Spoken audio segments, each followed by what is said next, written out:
Maintenant, je comprends pourquoi je fais ça. Ça, c'est la cure de ce que j'ai vu là. C'est mathématique. Ça fait beaucoup de sens pour les gens qui le comprennent. Donc, l'Amérique, la pauvreté, le vol pour bouffer, suivre producteurs, acteurs, movie stars, aller le soir dans les boîtes de nuit, espérant voir une movie star avec les photos, les karatés, magazines de karaté. C'est tout ce que j'avais, moi. Je parlais pas anglais, mais je m'étais entraîné pendant 20 ans en karaté. What was that you said? I was talking to them. Are you going to help me? I was talking to them, I swear. Looks like a regular flat tire to me. Can I see your registration? Oh, come on, officer, registration, please. please. Oh, don't ruin my Show day, me your please. registration, just... please. Ah, I always get all the crap. Thanks a lot. Anytime. You owe me big time. Holy shit, what was that? Shut up! I told you we went for the CIA. Oh, for once it's not my fault. Please, lady, please, shut up. Please, lady, calm down. Calm down with me. Calm down now,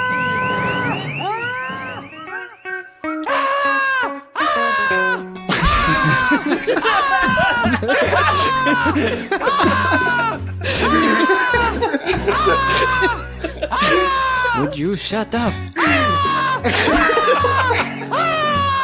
Someone shut her up. It's gonna be so. This is.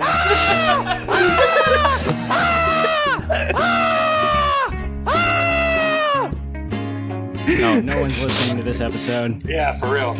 This is JCVD spoilers. Was that the alarm or was that my scream from sudden death? What's up, everybody? This is your host, Stevie, and tonight we're doing a movie that's very near and dear to my heart, which is 2008's what I would call a classic, JCVD. I think we have a full crew tonight, right, boys? Full boat.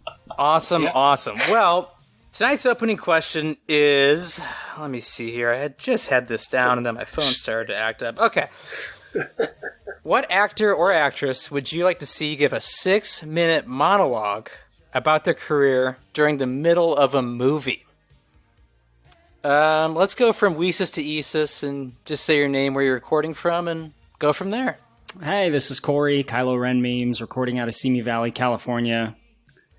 What a question, Stevie.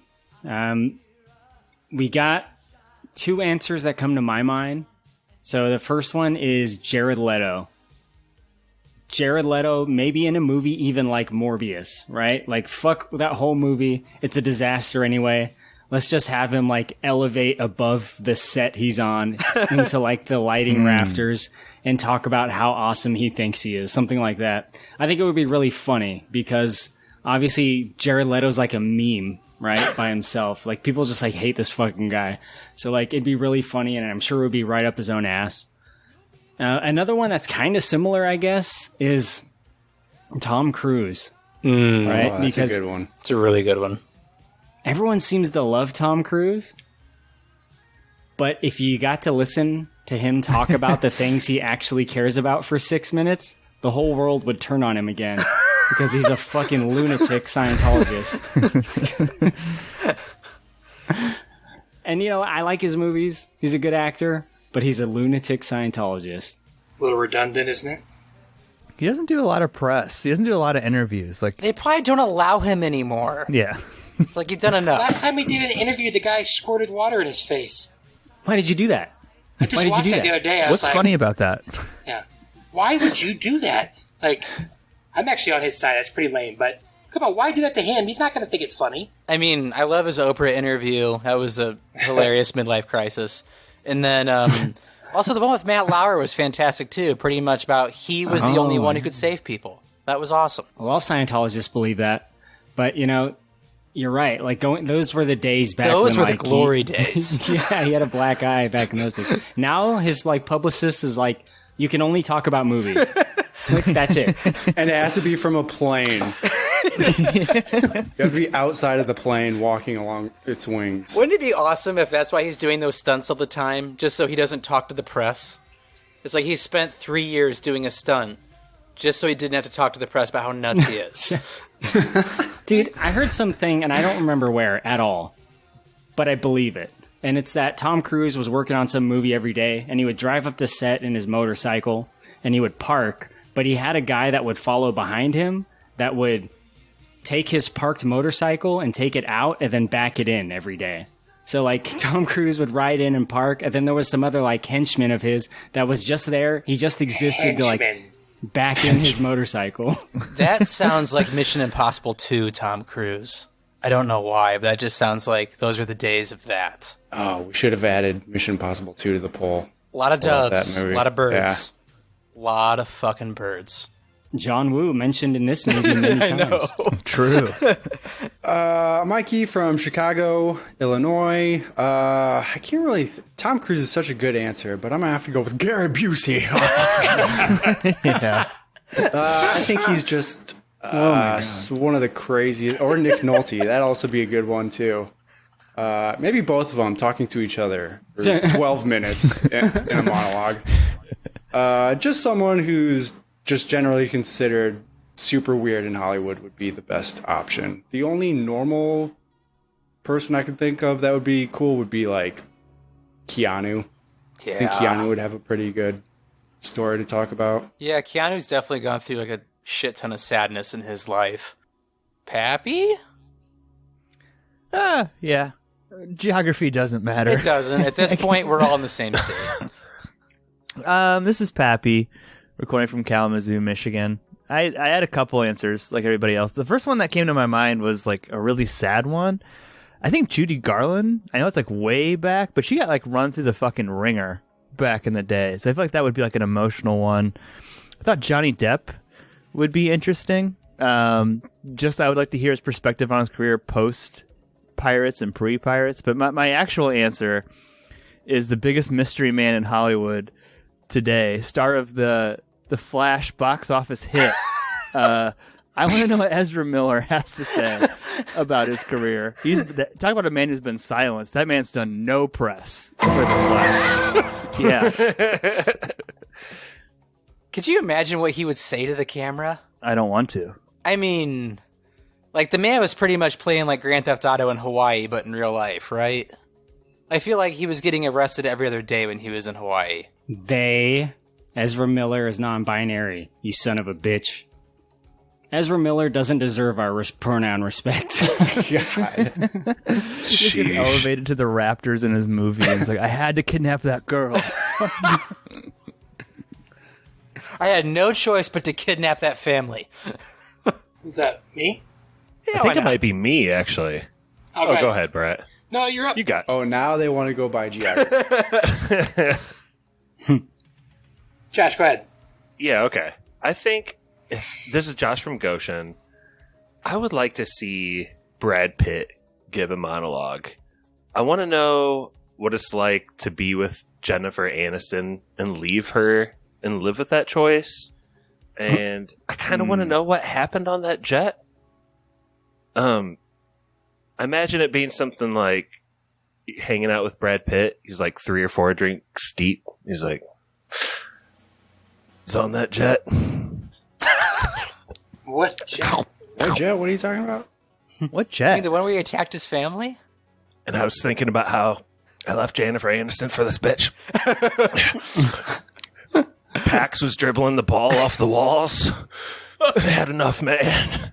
I don't. Let's bleep out the child's name, by the way. But I would love to see a real Brad Pitt be vulnerable. I think we all need that. He's been Superman for a long time in society, and I think, he's done some bad things, but I think we can all still like him if he just came clean. Oh, I didn't. There was a court case and he was charged being guilty? Yeah, you were his defense lawyer. No, did I miss that? Did I miss that?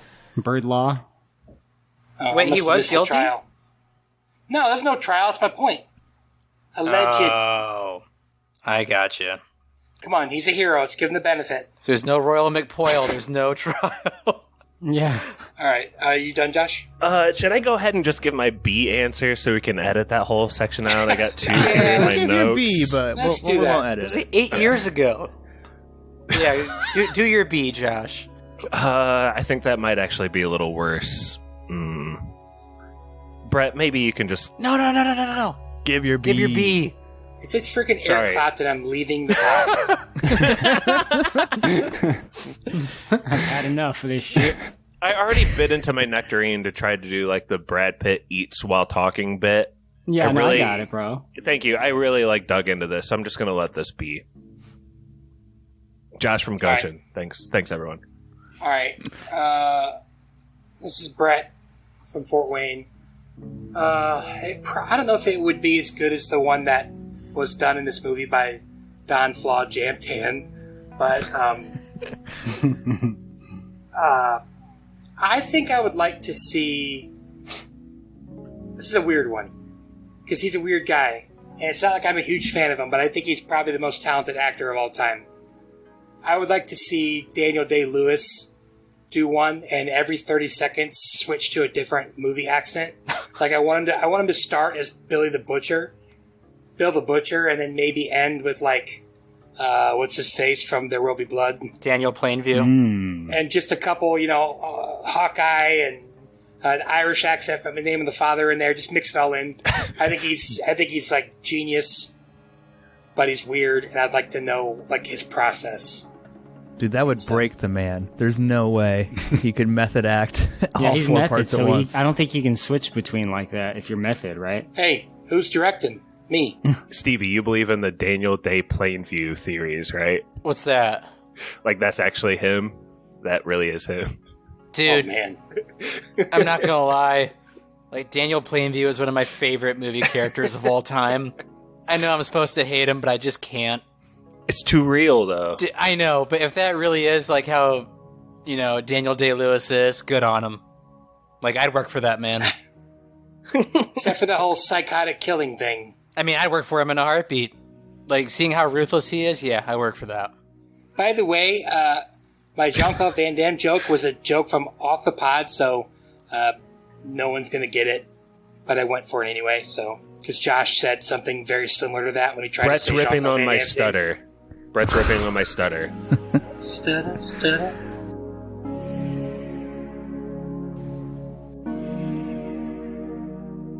Okay, this is Stevie recording from Elkhart, Indiana. I think someone who could give a performance. I mean, I really think they could if they would allow themselves to be more vulnerable. On like the level that JCVD did would be Nicolas Cage.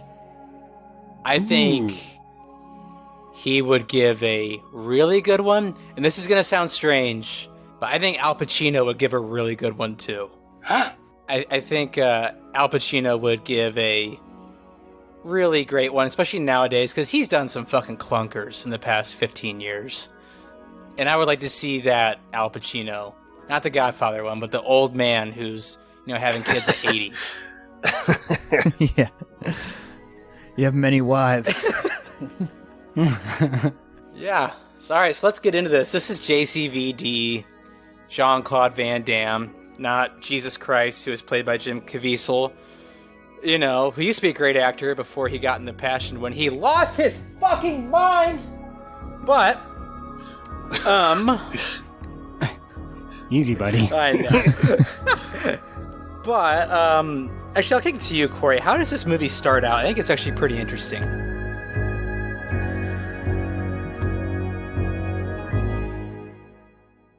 Oh, JCVD starts off like exactly like what you would think this movie would start off like if you had no idea what this movie was, right? If you went in to go see a 2008 Jean-Claude Van Damme movie called JCVD, you have no idea of the context of what this is about. It starts off heavy action, and it's crazy, and it's that kind of cool like 2008 action. Kind of reminded me of like the Rambo reboot or the Rambo sequel that came out that year, which is actually good. I think that one's just called Rambo, but it's an extended action scene. Jean-Claude Van Damme just whooping everyone's ass in this. It's like a weird environment. It's like an urban battlefield. Like you can't really like pinpoint what's going on here because there's just like people playing cards sometimes, right? And Jean-Claude Van Damme walks up and like kills them all. But there's also like soldiers running around. It's a fucking nightmare wasteland, but it's a really cool long take action scene. We just did Tropic Thunder, and it's got also a 2008 movie very Tropic Thunder vibes, because this could almost be, I don't know, it seems like a fine movie. Like, I feel like I would give this movie a yes if it actually existed. You know, it's good.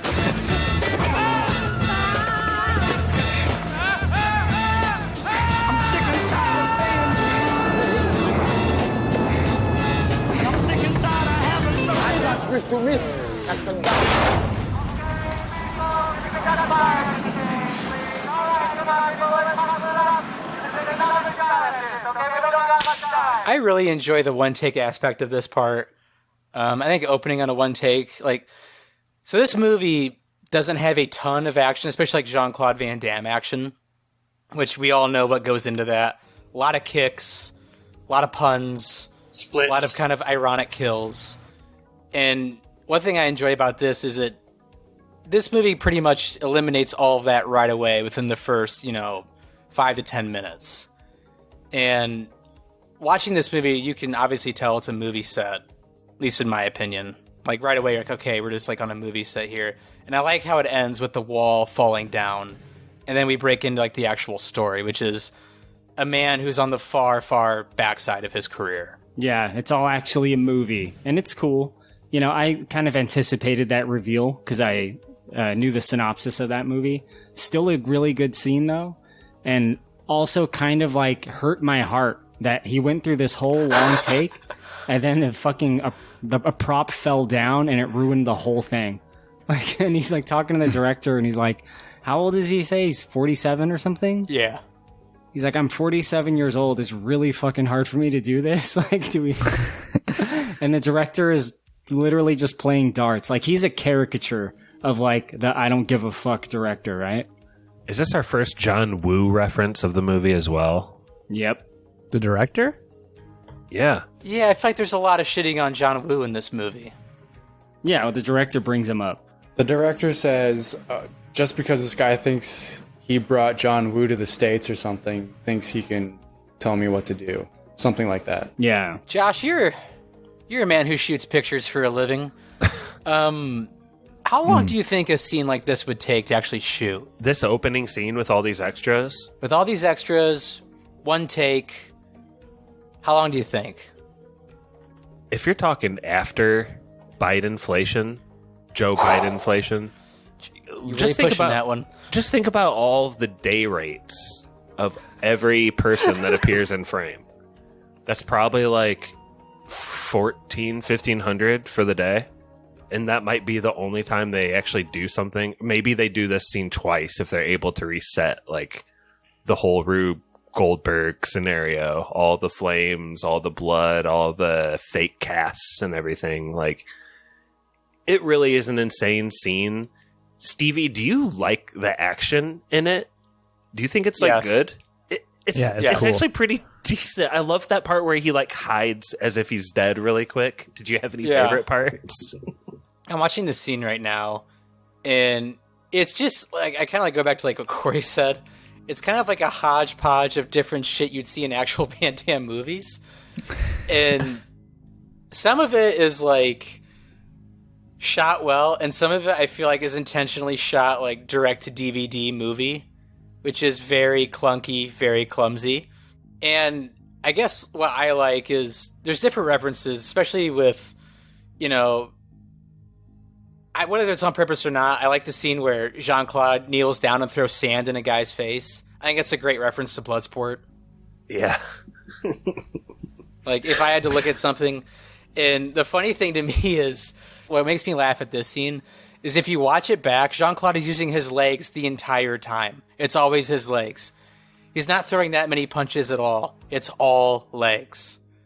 So that's why, I get a kick out of it just ironically, because I feel like a director would push that, which is use your legs, use your legs. Get a kick out of it. He gets a kick out of it. Yeah, I saw that too. I have a question though. Like, why? I thought this was just going to be for this beginning movie within a movie part, but why does the color of this movie look? I was going to ask you why it looks like vomit. Really? I think green. It's the ugliest thing I've ever seen. It's disgusting looking. It's like washed out and weird. The lighting is very harsh. Josh, you're a man who shoots pictures for a living. Why did they take out all the saturation of this film? it's one of two things, right? It's like a artistic choice. Yep. Which it could be. It sets a mood. Maybe they're trying to say something about how this is like faux life or something. Kind of real life. Life with a sheen on it. I don't know. The other option is maybe they weren't using like the best cameras, and this is maybe kind of a way to cover up some of the edges sort of thing. Stevie? I'm not exactly sure what the budget was on this, but do you think it could be that latter? 12 million.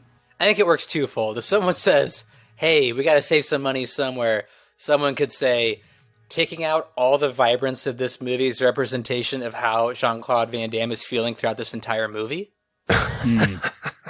But then just make it black and white. Like, why make it look like vomit? Like Well, I think they're doing the Sicario thing where, like, this is Brussels, though. This is Mexico. Yeah, it's not just an orange filter. It's a green matrix filter over everything. You saw in Bruges, Brussels it all looks is like green. this. Yeah. Mexico's yellow. For that to work, shouldn't there be like a scene where he is in the States and it's obviously vibrant and Yeah, I see what you're saying. it looks the same shit?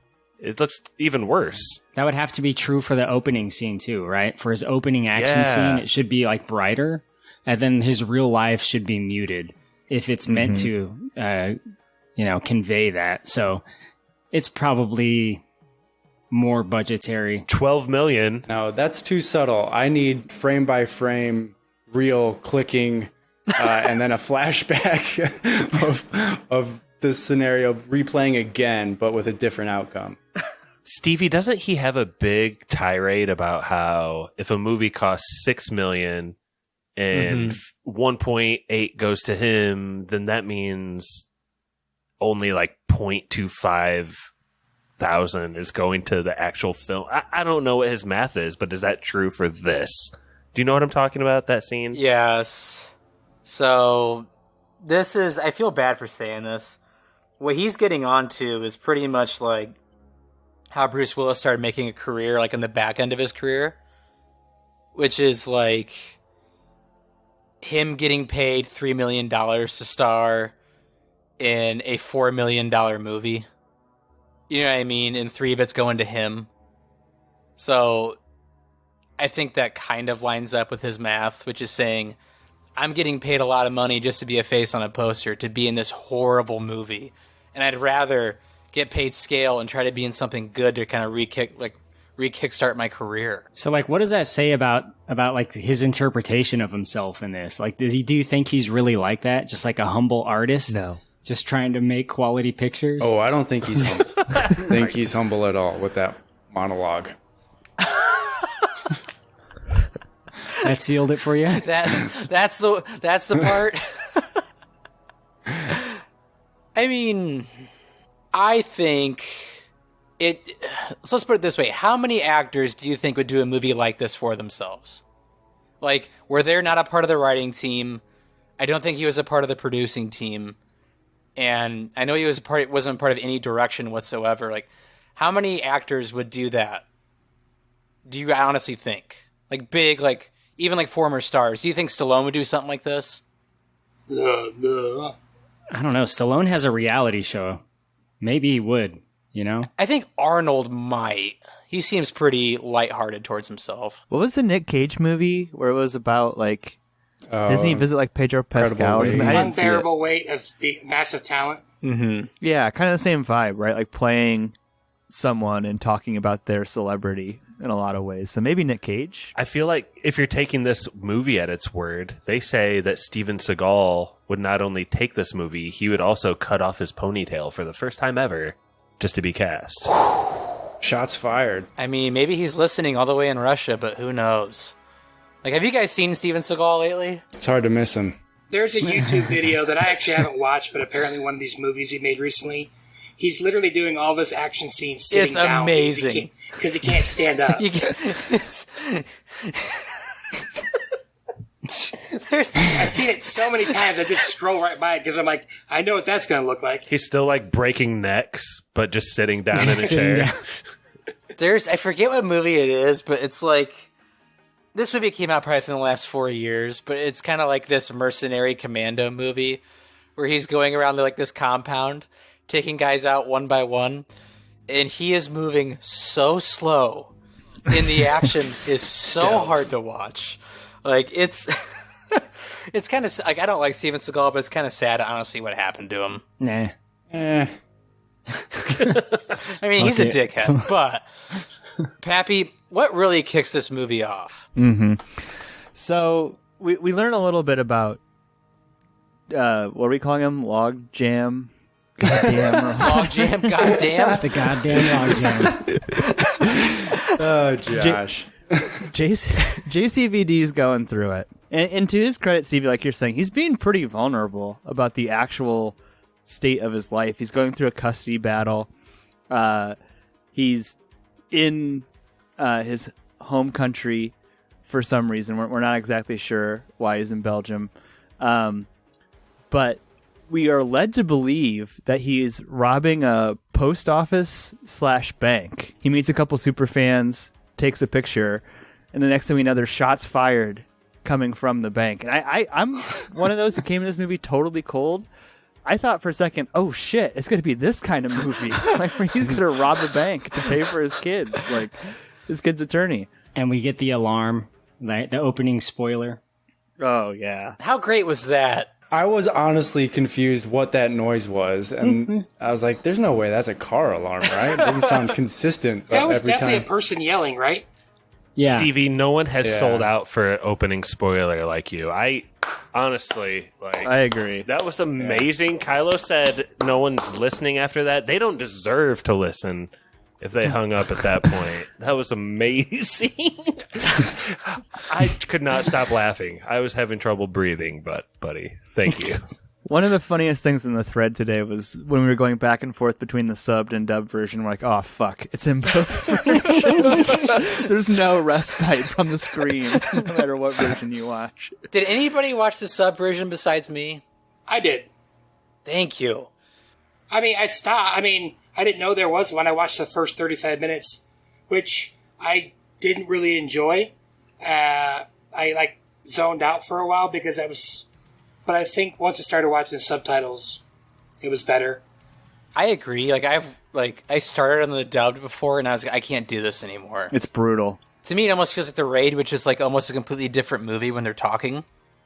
Oh, dude, yeah. So is he not doing at least some of the dub? Just the American parts. Yeah. Dude, it wasn't that bad. Whoever was... Dude, it was pretty bad. Dude, it's rough. The monologue was bad. I'm still subs over dubs, but... Josh does not like to read at I don't all. usually hate dub versions, Josh. How does it not just fit into the whole, trope of this movie and everything that it is? It's right in that mid zone to have a crappy dub. It's perfect.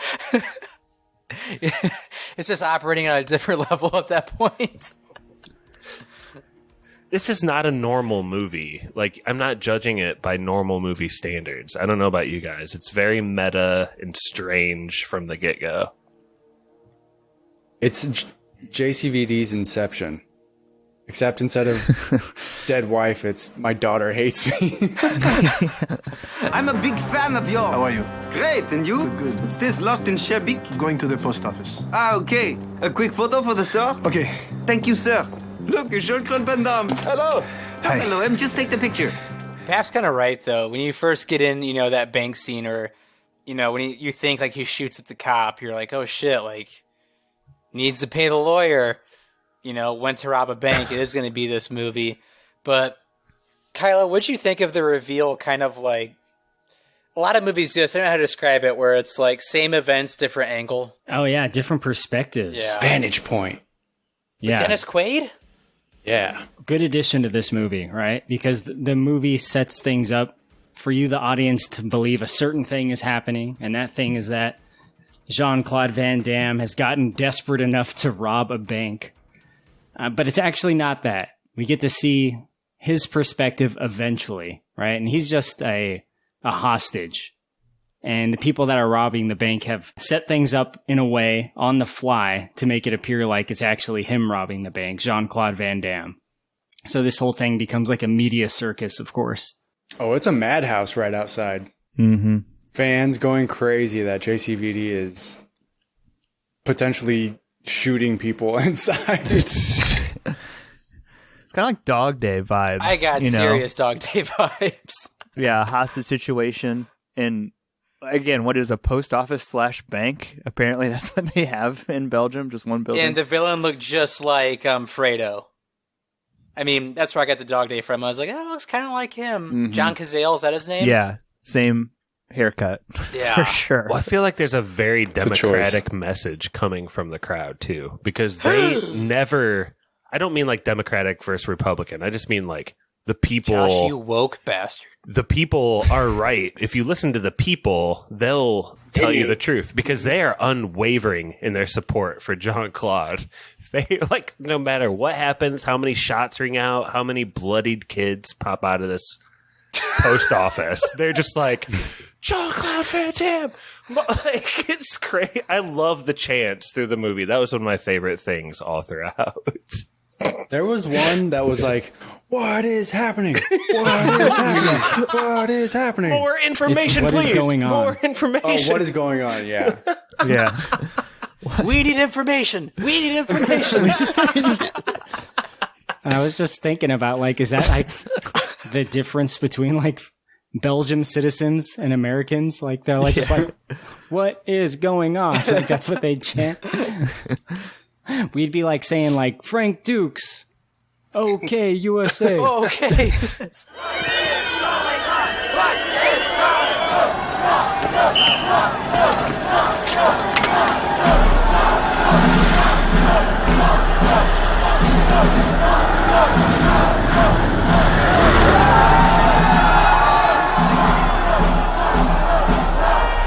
situation has not evolved exactly as we thought it would. The SWAT team has now arrived, and it appears that the two sides are becoming entrenched.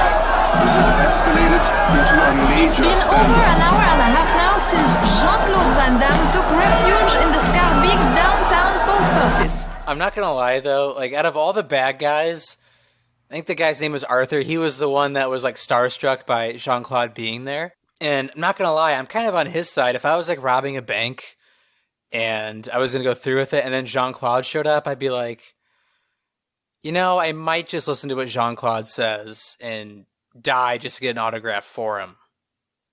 I thought that was kind of a funny angle this movie took, which is a bank robber being so starstruck that he decided to kill the mastermind of the plan because he made a joke. So that's what would happen if you robbed like the flea market that If I was robbing the 4-H fair, Elkhart County 4-H fair. That's not a flea market. If I robbed the Elkhart County 4-H fair and Jean-Claude was there and we just started talking, I might reconsider pretty heavily not robbing. Even though it had always been a dream of mine to rob the Elkhart County 4-H fair. You'd never get past security. 4-H fair is locked down tight. Was that guy supposed to be 32? Oh my god. Oh, the roughest looking. Yeah, he's been in the mines since he was 6 if he's 32. What was that character's name? Arthur? Let's see if I can find out how old he was. Yeah, it's a rough life out there. I think the cab driver was only 18. The alarm woman. Oh my gosh. Pap, I don't know about you, but you came to this movie blind, right? 100% blind. Had no idea what kind of movies would be. Did you appreciate that this was actually an actual like heist movie versus an action movie? Oh yeah. Like I said, serious Dog Day vibes. There's like psychology going on within the captives. And for the first 20 minutes, you think it's like Jean-Claude Van Damme taking shots at the police. And so do the people chanting outside his name, despite all that. It gets a little bit confusing a couple times. Like at one point they send in the police in their underwear, right? And Jean-Claude Van Damme has to like do a cover-up move or something to save their life. What does he do there exactly? I didn't know if I quite followed what happened there because I was like overwhelmed with information. There are a lot of small things in this movie like that, Pappy, that are hard to follow.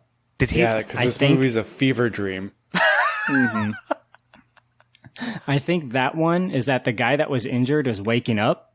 Yeah. And he's about to spill the beans that like Jean-Claude Van Damme is not the guy holding everyone hostage. So Jean-Claude Van Damme goes up and knocks him out, and the cops like freak out and they just get into a scuffle right away. But you have the whole like element of like the police are like set up shop in the video store across the street, and at one point they're talking to the 18-year-old / 50-year-old cab driver in like the porno back room or whatever. This movie's also funny. Like, you're right, Steve. It's a heist movie, but there's also like comedy in it. Mm-hmm. I don't even know how you'd classify it. It's a very interesting movie. That Belgian humor. One of the guys says to like the main bank robber, like the one that's actually the evil guy, one of his henchmen, I think it's Arthur, says like, "Fuck you, David Carradine," or something like that. Yeah. Well, it's actually kind of funny after that scene where like he knocks the guys out, and the 3 back guys take Jean-Claude in the next room. Is like that one guy, Arthur, immediately starts like fanboying out, like, "How'd you do that? That was so fast! Like, you're a pro at this." And the one thing I think Jean-Claude does a great, they mention it a couple times in the movie, is Jean-Claude is running like on 2 days of no sleep. Mm-hmm. And Josh, I want you to break this down because it's one of my favorite scenes in the entire movie. Can you break down the cigarette kick scene? Are we sure that guy's name is Arthur? I cannot find him. It's the Vigil. I have no idea. It's what? His name, it's in America, it's the Vigil, and in the movie, it's like Vigil. Why'd they call him Arthur? What's his real name? His real name is Kareem Belkhadra. Yes. Okay. And he is 32 years 40, 37. Average 10 in the league. 44 or 45 years old at this time. Jean-Claude is in his home country of Belgium, and just like everyone wants a little bit of a piece of him, you know? They want to talk to him. The cab lady wants to chat his ear off. People want pictures. People want autographs, blah, blah, blah. At one point, it goes so far as one of the people holding him hostage wants him to like recreate one of his moves from the movies. And he asks one of the hostages, this poor bastard, stand there. Who's the kid who had like the apple on his head? What's that? William Tell? Yeah, it's like a William Tell scenario, but a cigarette in the mouth. And like Jean-Claude kind of slowly and controlled kicks the cigarette out, and he kind of takes a little bow, and he's humble, and he's like, okay, can we like move on from this? But no. Vigil is like, you know what? I've been kind of practicing your moves from the movie. Check this out. I can do it too. And I think, if I'm being critical, I think the movie makes you wait a little too long for it, and you see it coming a little bit. But man, it feels pretty funny when he just socks this poor hostage in the face. He like right, roundhouse kicks, and he totally misses the cigarette. And it's a really good cut too. Like a cut on action as well. I think it's just I'm with you, Josh. I think it's a great setup because Jean-Claude is pretty repetitive. Like, I haven't slept in 2 days. Leave me the hell alone. And he does that show and pony dance. And what was great to me, if you said the guy's name's Vigil, right? Not Arthur? Yeah. I don't know why in the subtitles camp was Arthur for mine. That's so funny. Yeah, camp was Arthur for me. Because like when he died, I was like, Arthur! But what's so funny to me is the like, you're right, it does make you wait, but the amount of times that like Arthur measures up, he's constantly measuring up like, all right, I need to be here. I need to be here. And Jean-Claude's like, lower down, lower, you back up. He's trying to like just formulate this, he's trying to like get it just right, and he knows it's just going to go horribly wrong. And like to see it cut on action, like Josh says, was kind of jarring, but still great for comedic effect. Like the hostages themselves don't get a lot of play in this movie. You know what I mean? Like that's probably like the biggest scene with the hostage, other than the kid and his mom. But it's like, obviously, JCVD is all Jean-Claude Van Damme, right? Like he's in almost every scene, every shot of the movie, like virtually every shot. And really it's just those other 3 bank robber guys who are in the movie at all. It's a 4-character movie, basically, for 90 minutes. Don't forget about, I would say Bruges was a pretty big character. Which one's he? Commissioner? In Bruges? He's the director of like police or chief of police, something If like only that. that plot went anywhere. Yeah, that was weird. He does get time, though. Expand upon that, Josh. There's this. Honestly, I kind of like the character too, so I get what Brett's getting at. This Bruges character, he's like kind of sympathetic to Jean-Claude Van Damme. You get the feeling that he's going to figure out that Jean-Claude isn't really the culprit, and I think he does by the end.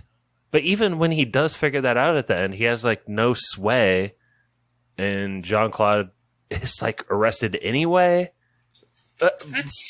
We need to talk about that. Go for it, Brett. He kind of committed the crime. What? By saving all those hostages? No, I mean, he didn't do anything to do with the bank robbery, but, and maybe I missed it, but he did get $400-something thousand transferred to pay his lawyer. He didn't have to do that. Well, that's a question. That's why he got charged with extortion at the end. So you think that he did that not out of obligation? That's it. It's actually, I saw it. It's supposed to be up in the air whether he did it on purpose, whether he was trying to make the robbers mad, or if it was kind of a little of both. It's supposed to be kind of left up in the air. I'm just playing devil's advocate, I guess. It's actually kind of more interesting, I guess, if that's an element of it. Because when I see this movie, it seems obviously very sympathetic to Jean-Claude Van Damme, right? It's like his movie, his perspective on life. I never thought for a second that he was trying to help himself. I mean, he had money, right? No, my cards do not work. I have no cash. He had no money. Wire fraud. I mean, that was for a good reason, though, right? To keep fighting the good fight. That's what I'm saying. Like, did anybody think that he was? It at least keeps the money out of the bad guys' hands. Yeah.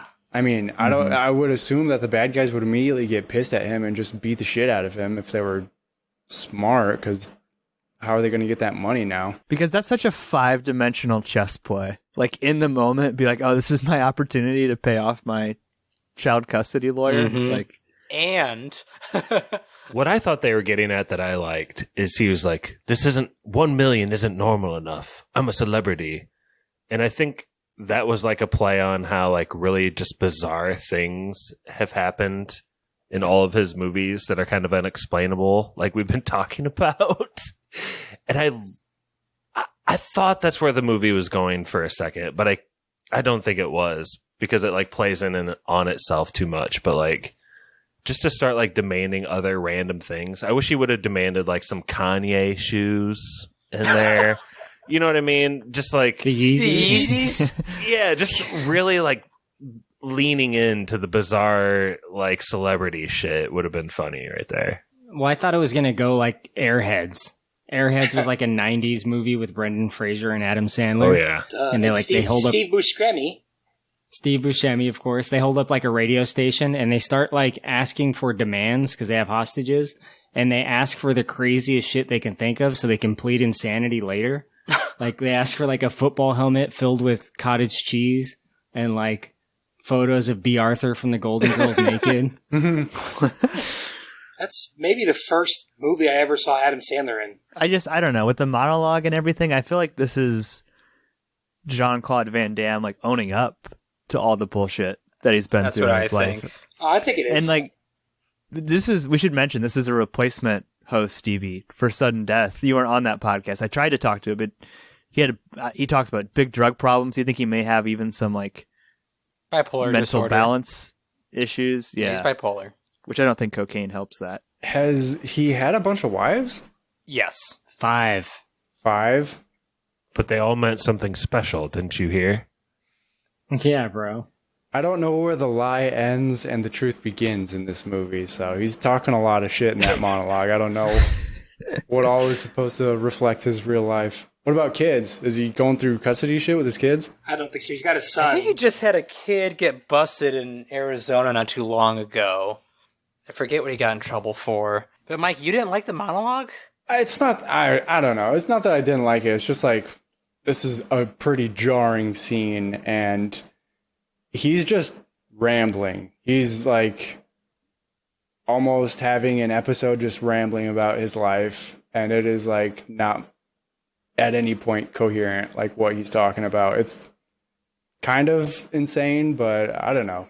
I mean, I didn't know what was a lot. What is this supposed to like actually reflect about his life, and what was just like for the movie? 10 grams of cocaine a day. Yeah. In '96, up to 10 grand a week. Yep. That was during the filming of Street Fighter. The director later like outed him on that. Yep. That's like the most cocaine I think anyone's ever done in the world. Was like Jean-Claude Van Damme between like 92 and 97. You got to be a real athlete to do that much. Noel Gallagher will probably give him a run for his money. Gallagher? The brothers from fucking Oasis. Watermelon fucker is doing coke? Different person, rest in peace. But yes, he also does a lot of cocaine. Okay. All right. If we're talking about the monologue, I think Mikey said it perfectly. Like, it's a fucking insane, jarring choice outside of this movie. And like, I don't know. Break like, it down, Pat, for those who haven't seen this movie. Like, just like what happened? What leads up to it even? Like, is he just in the bank at that point? Right? Yeah, like, he's sitting in a chair. Before the decision to make the escape attempt. Okay. So it's right before he makes this like pivotal character decision. He's sitting in a chair as a hostage in this bank. Jean-Claude Van Damme starts to rise, and he looks up in the air as he rises. And then we see the production lights, like totally breaking the fourth wall. The rafters. Yeah, of the movie. The railing, everything. It's done in a surreal, like, Michel Gondry sort of way. It is like, I want to kick it back to you, Pep, obviously, but that set piece to just rise up with him, but like the camera's always the same distance from his face. It's very odd. And I think he looks in the camera at other points in the movie, like directly. Like at one point, he thinks when the bank's first being robbed that he's on candid camera, and like he points right to the actual camera. Yeah, he points the camera us. there. Yeah, but this is him.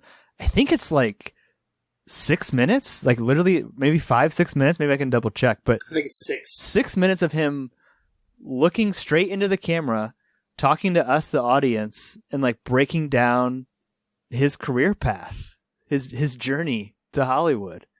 And all the people he fucked over, all the drugs he did, all the fucked up shit he's done in his career, ways of the samurai, all that stuff. You shall believe people who say, us. It's samurai code. It's honor. It's honesty. For this guy in America, it's not the same thing. We don't say us. Sometimes we say, when we're in show business, we're gonna fuck him. Hey, Mikey, just to give my boy JCVD a little credit, they were wrong. He's been married 5 times to 4 different women, so just 4 women. But he had a lot of affairs. Doubled back. I don't know how many of y'all have been to Protestant churches, but this really feels like a testimony, just minus at the end, like they asked Jesus into their heart and things started to get better. It's like, I was addicted to cocaine for 15 years, and that's when I got on meth. And then I hit rock bottom when I had 2 prostitutes at the same, and then I found Jesus. But he's I found Jean-Claude Van Damme, JC. He's going JCVD. He's getting deep. He's talking about his flaws. He's even talking about how, as a person, he didn't feel like he deserved his like fame, and that when he saw people with like less than him, it like killed him inside. Is this just the writer, Stevie? I thought this was coming from him a little bit. I think it's purely from his heart. They just said to like go after it for the scene. Are you serious? But yeah, this has to be all ad-lib though. Like, Yeah, that's like purely from him, if I'm not mistaken. That's insane. Yeah. He's crying at one point during it. And I don't know, I think it's very telling too. He says that he was destined to be a star. You know what I mean? He doesn't say that he was more talented or deserve. He says like, you know, other people deserve it more than I do to be rich and famous. Why me? You know, and that's like, we were watching Sudden Death. I was literally asking myself the same question. Why this guy who can barely fucking speak English? I had the same thought, my friend. Yeah, dude. I don't know either, dude. all the Great dominoes question. were lined up against him, and yet he still Go back to where you're won. from, Brussels sprout. To kind of like add on what you said, and I guess go in that same direction, it reminded me of Alcoholics Anonymous meeting share, right? Someone would like raise their hand and be like, my name's Joe, I'm an alcoholic. And then they would just say all this. Like it happens every meeting. It's like one of those things where it's like people just say a bunch of words that are like, that mean something to them, I'm sure, but I don't know what they're trying to communicate exactly. It's like they touch on these like surface level points where I feel like they're about to like sink their teeth into something and then they don't and they move on to something else. And I think that's what Jean-Claude Van Damme is doing here. What are their names, like, though?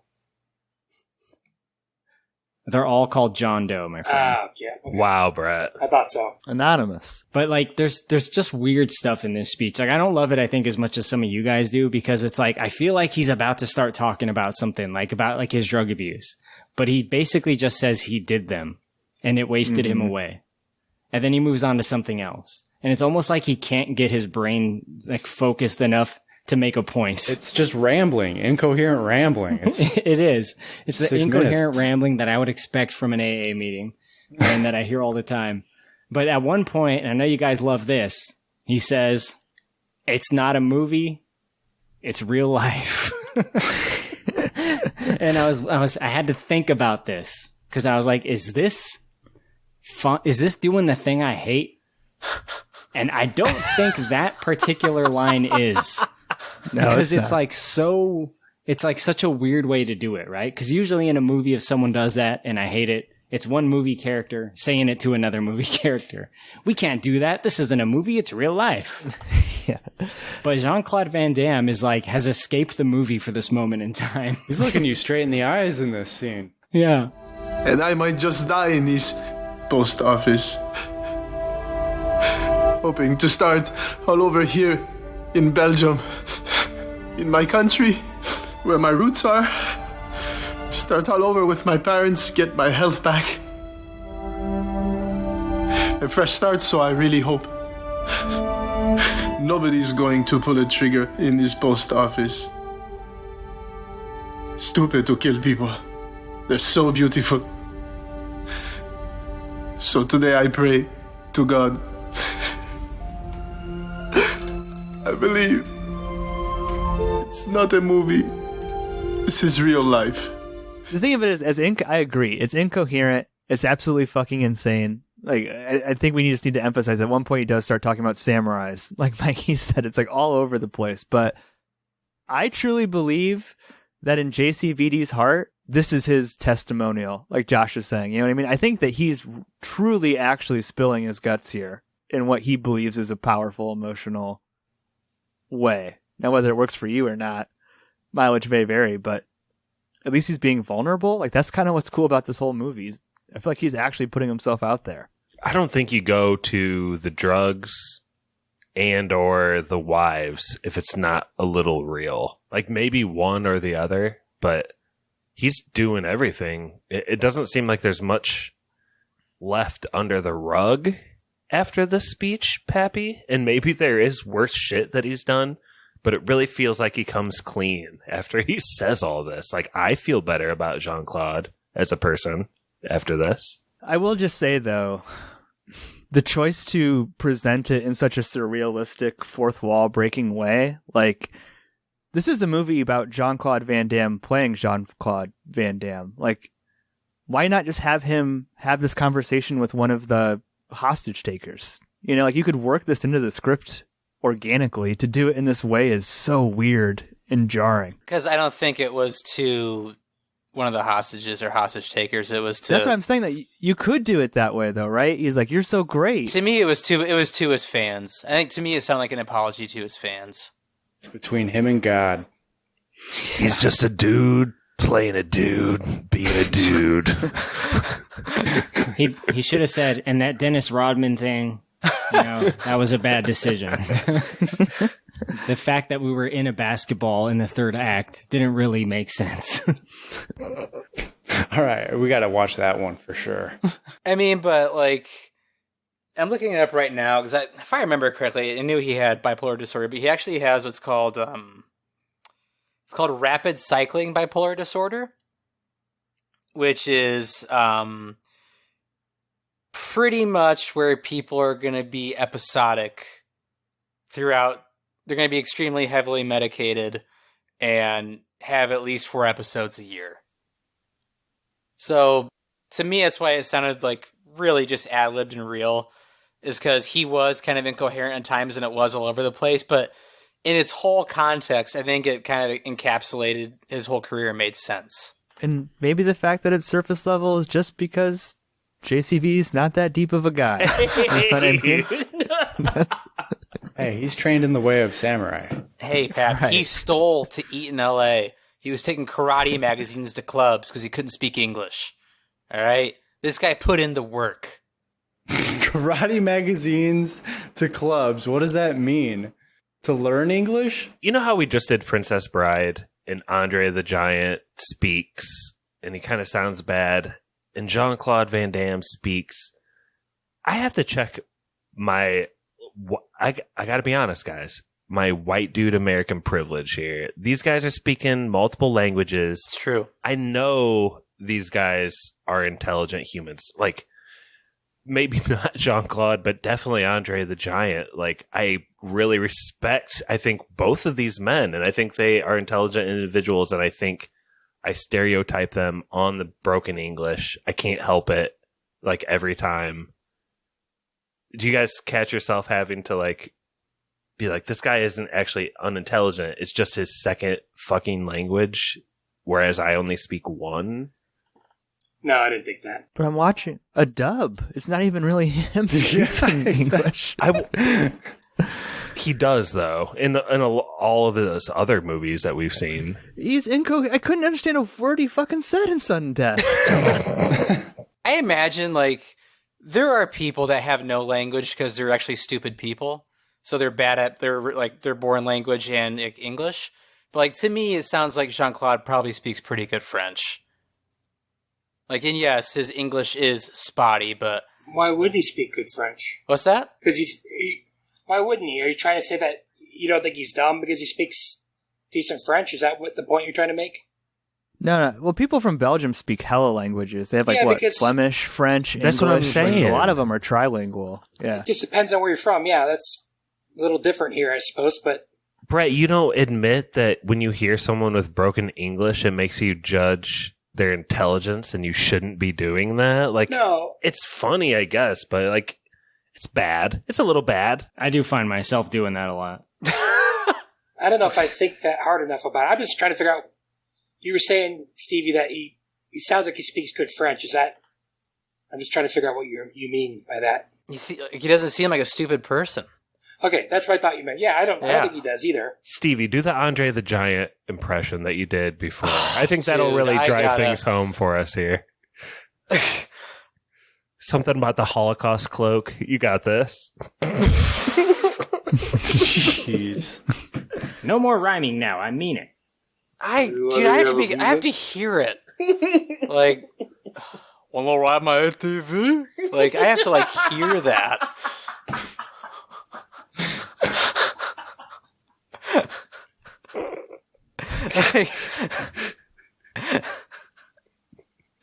That was terrible. I have to hear that to do Andre. I really wish I could. Fair enough. That's but like that's like kind of like the biggest part of this movie, don't you think? Is like that 6-minute monologues. I feel like we've been talking about it for a long time. I feel like that's what this movie is also famous for.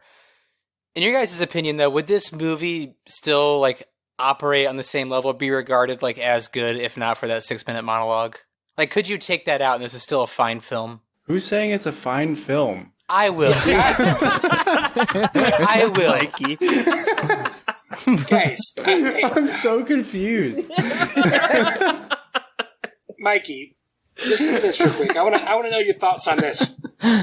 Richard Corliss of Time Magazine named Van Damme's performance in the film the second best of the year after Heath Ledger's The Joker in The Dark Knight. Dude, I'm telling you, Mikey, you just got no taste. I mean, it's entertaining, sure, but like entertaining in a sci-fi movie way, just not a sci-fi movie. Having previously stated that Van Damme deserves not a black belt, but an Oscar. Oh my, wow. Was 2008 just like a dark time for movies outside of like comic book movies or something? Wasn't 2008 stacked? There will be blood, No Country for Old Men? Yeah, those two movies in the same year, plus Wall-E. No, that was in 2008. Was that 2007? Oh. 2007. Oh, won the 2008 Oscar. 2008 was Slumdog Millionaire and Ugh. Wasn't like Pineapple Express or something, or it's possible. Oh, I see. There was some good shit that year. Dude, The Wrestler. This feels like the kind of shit he would get nominated for. Like, I don't know if he has the cachet to like be like, this is a career achievement nomination, but I mean, he's being vulnerable. I feel like the Academy loves that shit. He's speaking from the heart. I mean, relative to other Jean-Claude Van Damme movies, this one's pretty high up there. Like, this is one of the best Jean-Claude Van Damme movies. But he does a lot of bullshit. I think that's what he's apologizing for, though. He did do a lot of bullshit. Like, he's in a lot of bad movies. Have you guys seen the movie where he plays a twin? Yeah, Double Impact. But what is the problem with being in bad movies? Why does he have to apologize for that? That's like how he pays the bills. Is there something wrong with being in bad movies? Yes, you're in bad movies. He doesn't have to apologize to America and Belgium for his sins of being in bad movies with a monologue. He wasn't like the easiest guy to work with, though, right, No, Stevie? Like, not at all. He wasn't. Yeah. Prima donna to a T. Like, I think Jean-Claude probably, made his bed and it was his time to lie in it when his career went down. I don't think he got blackballed for any reason. It was his own doing. It's like we talked about on Sudden Death. He was like the fourth choice. They went through the standard ones. Bruce Willis, Sly Stallone, all said no. Second string QB still gets paid. It's true. When you have this specific group of iconic action stars from a certain era, right? Sly Stallone, Bruce Willis, Arnold Schwarzenegger, and you have this guy in there, of course someone's going to be the bottom of the barrel. But then again, you know what? Seagal is probably actually the bottom of the barrel. So, dude, he's not even in the barrel. He was pretty big in the early 90s, though. I mean, he was in a couple hits, I would say. Seagal? Yeah. Yeah, he was in a couple hits, but he's still the bottom of the barrel. He was a huge star before that Oil is Bad movie, Oil Execs is Bad movie, where Steven Seagal went through a phase. I mean, it wasn't a phase. I think he still does it to this day, where he thought guns were the worst thing in the world. And so he rewrote something into his contract while filming a movie that he wasn't going to use guns in the script anymore. And the movie did not call for that at all. So it's literally the clunkiest action you've ever seen in your life. Of Steven Seagal disarming men with guns for 2 hours. It's very hard to watch. I don't know. I liked his style of fighting for a couple years. But yeah, I'm with you. It didn't hold up as well as, how good karate looks or stuff like that. And he had beef with Jean-Claude Van Damme, right? In real life? Yeah, there's a pretty funny, cool story about it. Steven Seagal had pretty much just been talking about how he could whoop Jean-Claude Van Damme, and then they were finally both together at a party at Sylvester Stallone's house. And Jean-Claude's like, come outside and fight me right now. Or he was like, let's spar, right? See, I don't know. Steven Seagal, made excuses and snuck out, and then, Jean-Claude Van Damme, followed him and ran into him at a club and threatened him again or whatever. But Seagal was significantly older, so, but also Aikido is not really, I don't know. I don't know how legit of a martial art it is. Yeah, you can say it. It's not known to be legit. It's not like jiu-jitsu or something. He is legit in Aikido, but you kind of have to be fighting a certain. Aikido's all about using somebody else's weight against them. So, you throw a punch and you kind of I don't know. There's videos everywhere online. But his style is definitely different than Jean-Claude Van Damme, who was a legit kickboxer. I mean, he was a full contact karate guy, so. He's also a ballet guy, wasn't he? A dancer type of I think you're thinking of Kickboxer. Is that when he danced drunk? I mean, he did train in ballet for a long time. He thought it helped with his flexibility, and I think he also did I want to say he was into gymnastics for a while as well. But the funny thing to me is I kind of wish they did fight, because Jean-Claude's leg kicks would have literally blown Steven Seagal's leg off from the knee down. His it's why they're in all of his movies, but they're also no joke. His leg kicks are no joke. There are some videos of Seagal at some karate tournaments or Aikido demos or something. Yeah. And he's taking on a bunch of guys and they're so fucking pathetic. Yeah, because that's just what that style is. But yeah, it's a lot of flips. It's very evidently staged, right? To make Seagal look good. Yes. It's a black and white film. You can see it. He's very young. He's very thin. He's tall. Yeah, it's definitely, I'm looking at it right now on YouTube. Yeah, it's definitely set up. He looks like Jim Belushi. But a deadly Jim Belushi. Yes. Lethal. Well, Jim Belushi's torn people's ACLs in movies before, so. Oh, yeah. Yeah. Great form tackler, Jim Belushi. Oh, fuck. You guys talking about Thief? Yeah. That woman she really should have pressed charges on him. But, Mikey, since you think this movie actually we're in good hands for a lot of this movie, how does how does the hostage scenes come to a close? You picked the wrong person for that one. It's sarcasm. How does it come to a close? Yeah, the hostage, the whole, bank robbery siege and everything. I thought this was well directed. How does this end? Arthur / Vigil. Vagina. Like we mentioned earlier, he ends up killing. What's the main guy with the crazy hair? Carradine. John Cazale. He just shoots him right in the head, and he ends up talking for a solid 15 seconds after getting shot in the head. It's kind of like a slow reveal as the camera pans around to see the bullet in his head. His name is the Man with the Cap. What does that mean? That's just his name. That's his character name. That's his American character name. In France, it's Homme au Bonnet. I don't know why they have names like that. And the other guy, his name was the 30. The 30? Dirty 30? Huh. The guy who was clearly 47? Is that what you're talking about? That guy? Okay, no. Vigil, his name was Vigil. The main guy who was a huge dick, who got shot in the head, his name was the Man with the Hat in English. It looks like Fredo. He doesn't even wear a hat, though. I can't tell you why he's called that. And the other guy's name is the 30. But after he dies, Arthur / Vigil goes to check on JCVD because he got shot previously in the arm. And he kind of pretty much resides to the fact that he's just going to die in this situation or he's going to jail. He's not getting out of this situation scot-free. But he asked for an autograph from JCVD and he's like, yeah, sure, whatever, I don't care. And then the cops bust in and immediately shoot him because he ends up pointing his gun at them.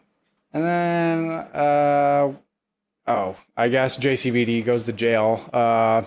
They assume he's in on this extortion situation where he's met by his mom and daughter. They have a conversation, and that's the cliffhanger ending. That he finally talks to his daughter after she didn't want to live with him after the divorce.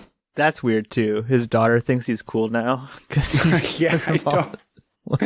She was just embarrassed by the bad movies, and now she's cool with him. She heard the chanting on live TV. Everyone loves her dad now. He did not commit extortion. He did not commit extortion. We need more facts. We need more facts. I like how Jean-Claude Van Damme convinces Arthur to end this whole thing and release the hostages. He's like, "Come on, man, let's just let him go." He's like, "All right, you got a point. We'll do that now." Dude, I'm telling you, he's got a way with words. I've done the same thing. He's like, "All right, when you put it that way, I'll just release him." It's like, damn, should have just asked politely originally. Could child custody really bankrupt you? Is he fighting? Lawyers can. Is he fighting how much he's going to pay, or is he fighting? I think that's a custody battle. It's a custody battle. It's a family court case. I don't know, man. I think he has other debt. I only kind of yelled, talked at the screen one time. Too many ponies. I was like, there's no judge that would let a lawyer make that argument about the movies he was in. That would be so, like, irrelevant to the case, but... Oh, yeah, they would. 100%. But it's kind of funny. Jean-Claude Van Damme goes to the bathroom during it. He's like, can I leave now? And he just keeps going with the DVD cases. Well, like the attorney of like the mother thinks he like has like this bombshell.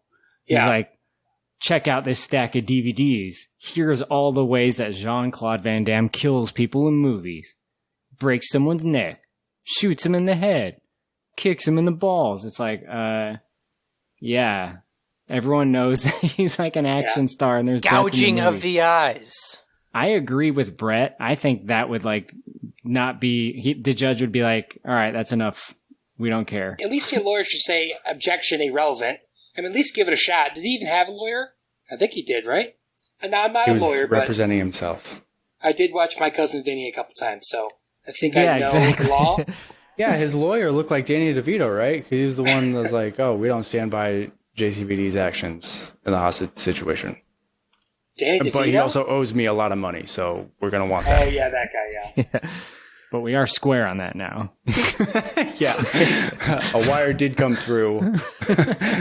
I think that like court cases like that like have happened in the past.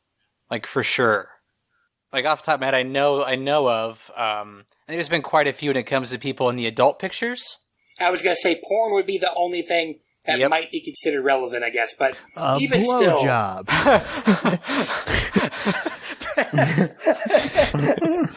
Three-way. Backdoor sluts 9. Backdoor Not sluts backdoor 8. sluts 9. Violence. That's on film, Your Honor. The legitimacy of violence. How does this actor play death? Let me count the ways. Mangled under the wheels of a truck. Strangulation. Fracturing the skull. Taking out the tibula. Mr. Van Damme. There were low budgets. Mr. Van Damme. Every of my movie were having hard. Laceration. Crushed under the vehicles of a car. Death by strangulation. Crushed ribs. I make money with this. I feed them. Please be seated. It's not about money. Fracturing the skull. Ready? One more. Gouging out the eyes. Again. Kicks to the groin. Can I go restroom, Crushed please? under the vehicles of a car. Thank you. Crushed under the wheels of a truck. Gouging out the eyes. Crushing the skull. Before we get into yes or no, do you guys have any last thoughts? What did you think of some of the cinematography? There's a lot of one takes, like really long tracking shots. I don't know about tracking, but like they're going in and out of different rooms and stuff. I thought I saw a cut once. A really out of place cut, but I thought I might have just saw it out of the corner of my eye instead. I might have looked away, but if you guys didn't see it, then I'm sure it didn't happen. I thought all the handheld stuff looked super cool and did a good job like adding to the chaos of certain scenes, like especially in the crowds. Like normally that shaky cam stuff I don't like, but that was pretty good. I have a question for you, Stevie. Why is Jean-Claude Van Damme so famous? Like in his monologue, he kind of admits that it's like he was destined to be a star. What about him? Did he just lottery ball, meet the right person at the right He's time? the working man's action star, Pap. No, it's hard to pinpoint it, but I just think he has that, like, he just has kind of that it factor, that look. I mean, in his heyday, the dude's jacked to holy shit. He can, kick through a brick wall if he wants to. His English is just good enough. And, I mean, I just think he's, in his movies at least, like, as far as action stars go, yeah, he's not in the best movies, but... He's given 100%. For the most of it, yeah. I mean, when he was on, 10 pounds of cocaine during Street Fighter, at least he was giving it his all.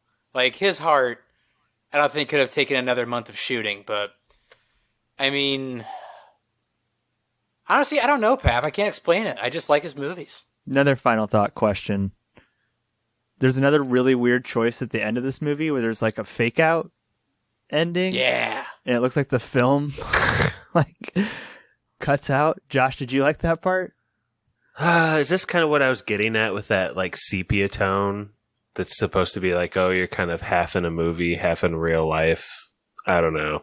They really went for it here at the end where they had the end scene play out one way where Jean-Claude is like an extra hero to like all the like he's just a huge hero to like all the extras in the background, and he gets like a chance to like wave his hands and everyone claps for him.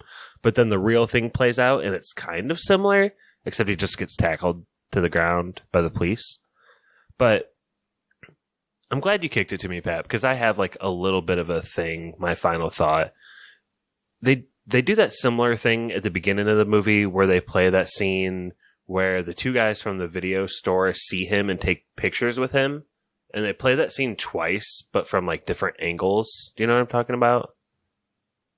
Mm-hmm. One time they play through it and Jean-Claude has glasses on, and the other time he doesn't. Artistic choice. I don't have anything else to say. I noticed that, and it's been bothering me. I was hoping you guys would fill in the gap there. Thank you. I mean, that's one of those things where you want to assume that's a choice, right? And then you kind of want to extrapolate the meaning.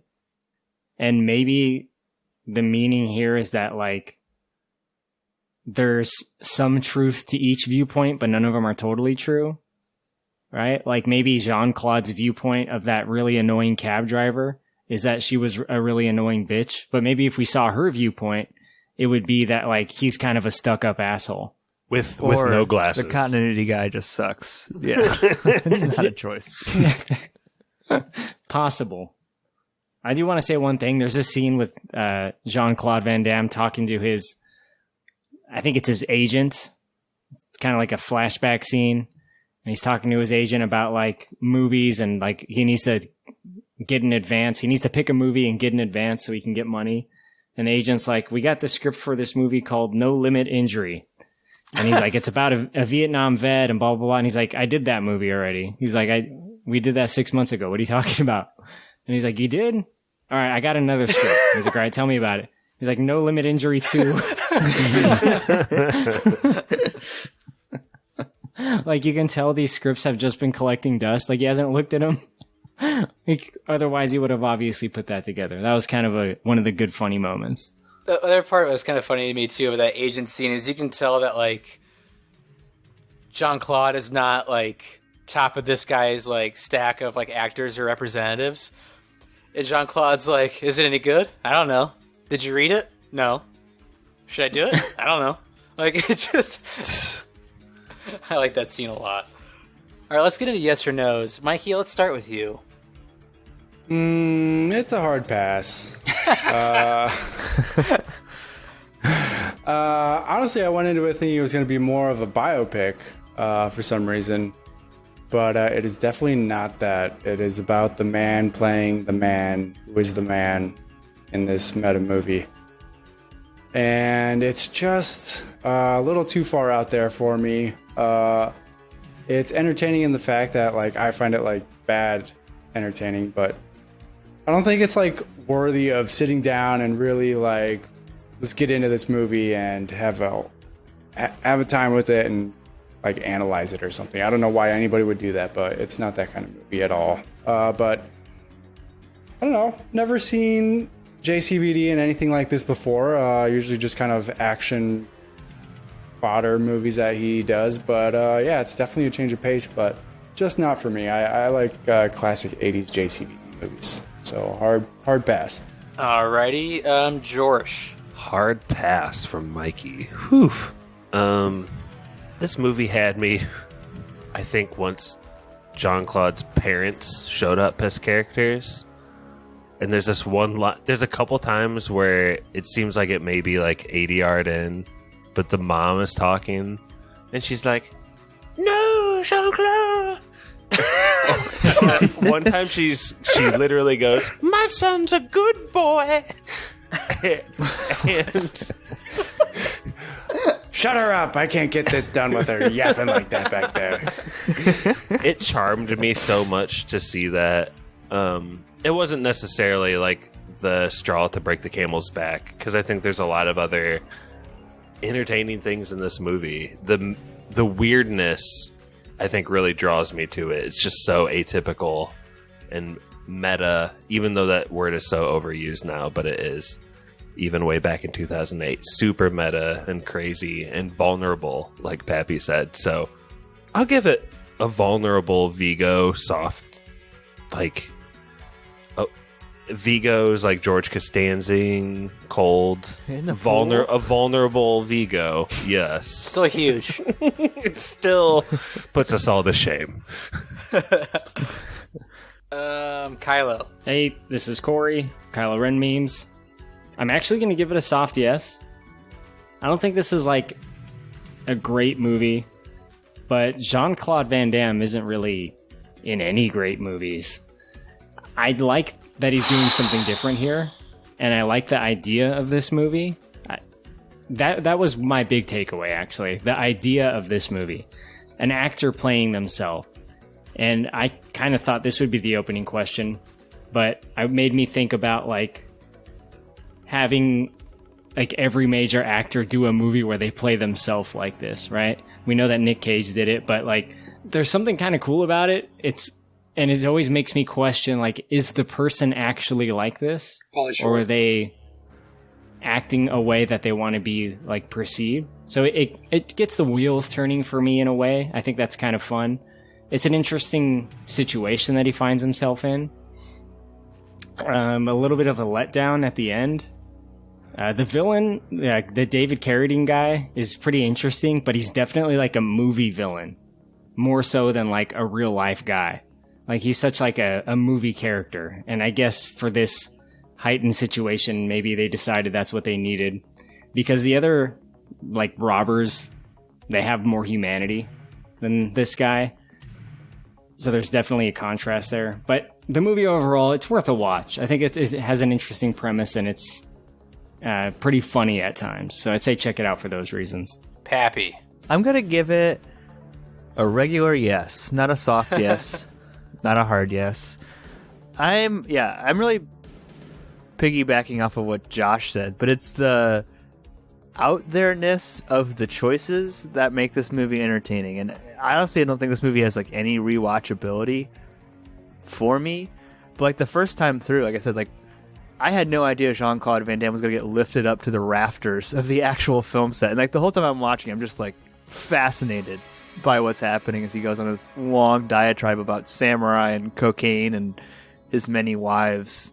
I don't think it's like one of the great performances of its year or any year, and I find some of those articles interesting. I find it's one of like the most interesting choices, though. Like all the credit I give to Jean-Claude Van Damme in this movie is just the choice to agree to do this movie, because I don't know, he's really putting himself out there in every possible way, especially in that 6-minute monologue.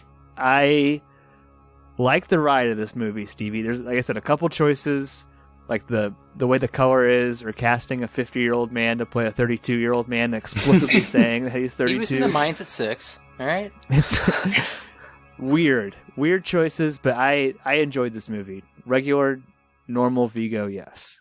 Awesome. I'm gonna give this a solid yes. To hear Korey say that there's no great Jean-Claude Van Damme movies is just pure blasphemy, considering that Bloodsport still exists. Bloodsport, thank you. Yeah, that's absolutely insane to say. But I enjoy this movie a lot. I grew up on Jean-Claude Van Damme. He was he's actually probably one of the action stars I saw the most of growing up. And I know his movies aren't great.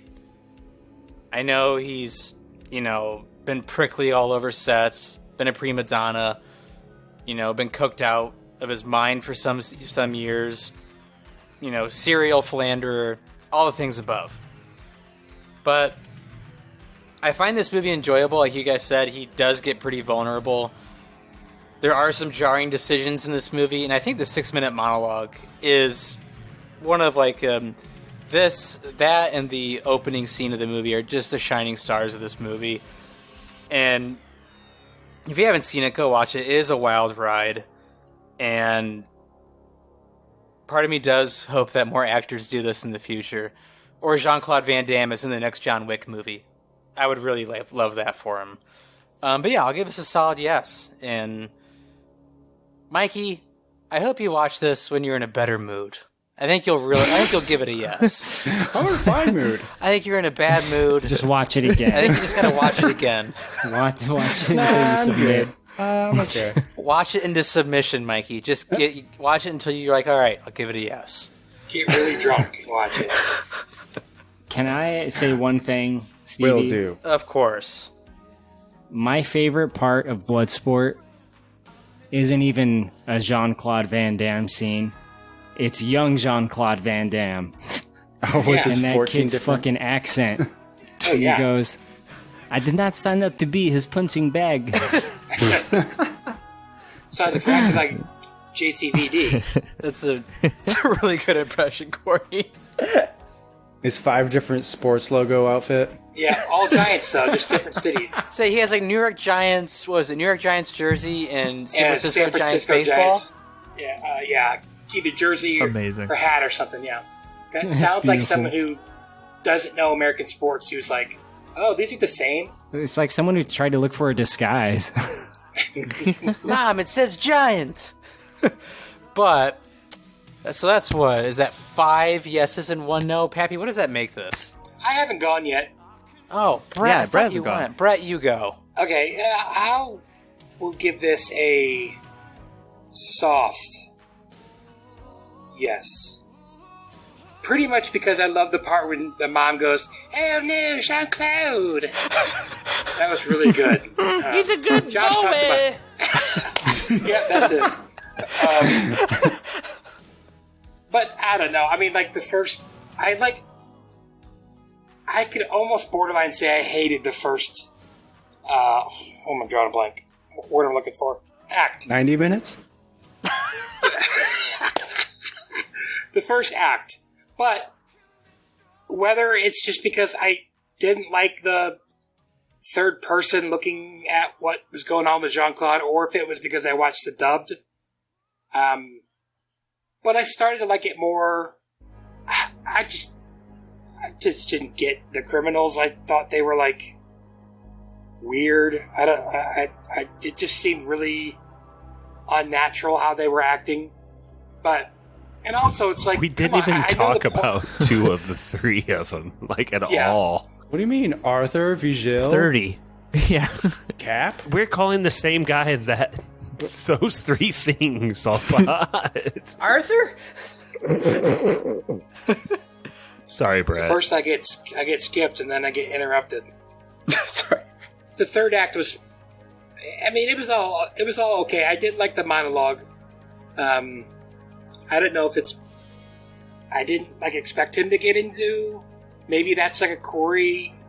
Maybe that's like a thing that recovering addicts are like looking to hear about because it's more real to them. But I feel like maybe this is more of that was just a scene in a movie of his life instead of like what he should have talked about personally. But I like that he brought it up, and I don't imagine I'll ever watch this movie again, but I will give it a soft yes. I think you asked me, Stevie. 5 yeses. That 5 makes yeses, didn't change. a delicious Belgian waffle. Oh, that sounds so good right now. Alrighty, who's ready for some trivia? Always. Okay. Now, Josh.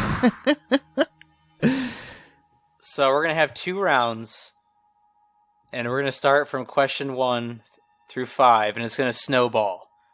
So answer 1 is related to answer 2, is related to 3, related to 4, related to 5. So don't comment if someone misses something. Okay. Because it might give the next person an honest chance to get that next one. So it's like one topic that we're all trying to guess, and you're giving 5 clues? Or... No. So, Pappy, did you know the order? Like, who won recent? Okay. Give me like 1 second. Brett is the most recent with In Bruges. Then myself with Whiplash. Korey with Battlefield Earth. Josh with Lord of War. And Mikey is on the schneid with Upgrade from last Spooky Spoiler season. Okay, so Scary. This is some long schneids. You each are going to get one question, and if you get it right, you get to move on to the final round, which is the closest to. Oh. So y'all ready for this? Yep. Sure. So I decided to go French with this. So remember, it's all going to bleed into the next one. Brett, what are the opening lyrics to the song N-Words in Paris? What? Actual lyrics or the words? What's the opening? It's from Blades of Glory. It's provocative. I don't know. Great. Bow bow. Bow bow. Bow bow. Bow bow. Bow bow. Bow bow. Bow bow. Bow bow. Bow. N-words in Paris. N-words in Paris. Oh my gosh. No. No. Stop. Mikey, soundboard that, please. Don't let it get him his zone.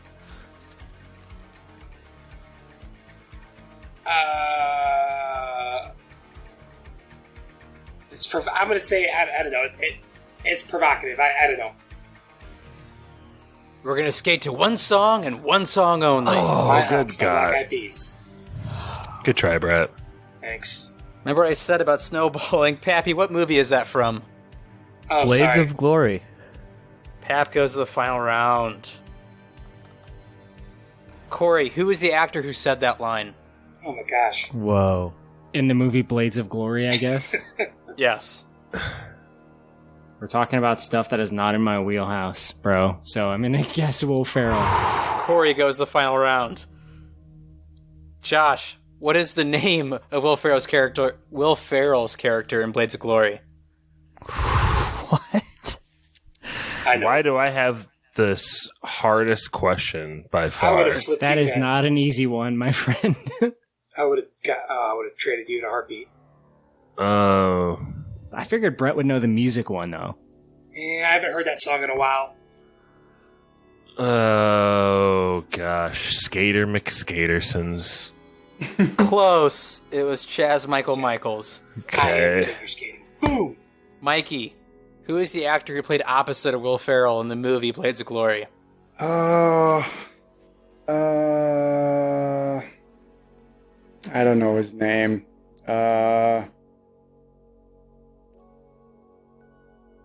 Thomas Middleditch. I know that's not him. Is that your final answer? Yeah, I don't know his name. It's John Heater. So Pappy and Korey, final round. You guys ready? Oh, crap. You guys had to cheat to keep me from getting a three-peat. F you guys. I was not going to do 15 questions of Final Jeopardy at midnight. I condensed it for your guys'... I mean, it's going to run long, so I condensed it. Don't worry You guys about are welcome. Brett's sour grapes. You're doing great, I'm ready. Stevie. I am ready. All right. So, Pap, you get to choose. You want to go first or second? I think Korey should get to choose because he's. All right, Korey, he's you get to choose. Am I like? Is that my advantage? I get to choose. It's the closest to, so it's up to you. Okay, then I will go second. Okay. Why all the privileges? I'm just a regular guy. It makes me sick to think of people don't have what I've got. How? It's the samurai code. The question is, closest to, how much did the largest Brussels sprout ever weigh? Jesus. So that's related to Blades of Glory? I didn't say it was related to the final round. Brussels sprout. Oh, okay. Brussels sprout. He's the muscles from Brussels. Let's go. Dude, I don't even know like what denomination of measurement I should be. Pounds. Okay. Doesn't help, 12. actually, now that I'm thinking about it. 12 pounds. Happy says 12 pounds. Korey. It's a big one. Yeah, it is. It's so big. It's a beefy lad. I'm gonna say less. Under. Korey says 11 pounds, 15 ounces. Okay. You said under. And your retail value for the largest Brussels sprout ever, 18 pounds, 3 ounces. What? Pappy is your That's winner. a big. I felt so bad about my guess right after I said it. Decent. Well, Pat, do you want me to kick the spoilers, man, so you have time to think? All right. Real quick. Take it away, spoilers, man. Special thank you to our patrons. Matt Troll. What's your real last name? Brother Brian. Van Varenberg. What is it? Van Varenberg. And why didn't you use that? It's too complicated. Druid King. Van Damme, it's more strong, you know, like Wham Bam. Thank you, Van Damme. Nick. Now, what should I... Honest. Do you prefer to be called Jean-Claude or Jean or just... JC, it's short. JC? Yeah. All right. Spencer. I was 13 when I lost the father of my father, my grandpa. Right. And I would like to go back in that time just to be able to... Nurse Stacy. To see him with my mind right now, you know? Oh, that's really sweet. That's nice. Where's the... That's great. I'd probably want to go back and meet like some hot chick from 1910. But yours is good too. The Wolf.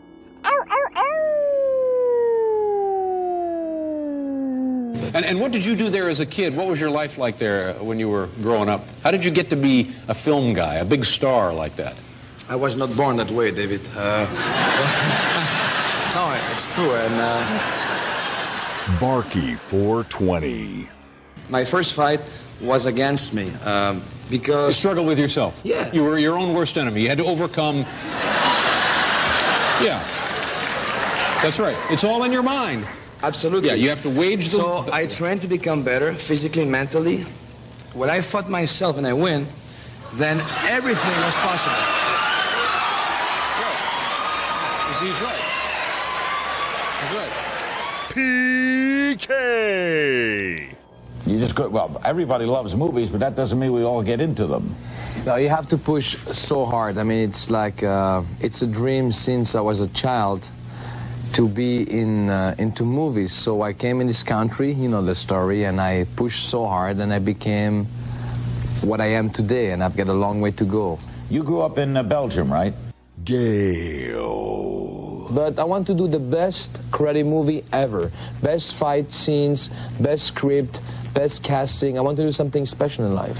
We'll be back with our remaining moments with Jean-Claude Van Damme. The film is Universal Soldier, and it opens Friday. Swole. So I did like a demonstration on the street, and I kicked him above his head, and he gave me a card. And the next day I was in his office, and I came for a small part, and he gave me a movie called Bloodsport.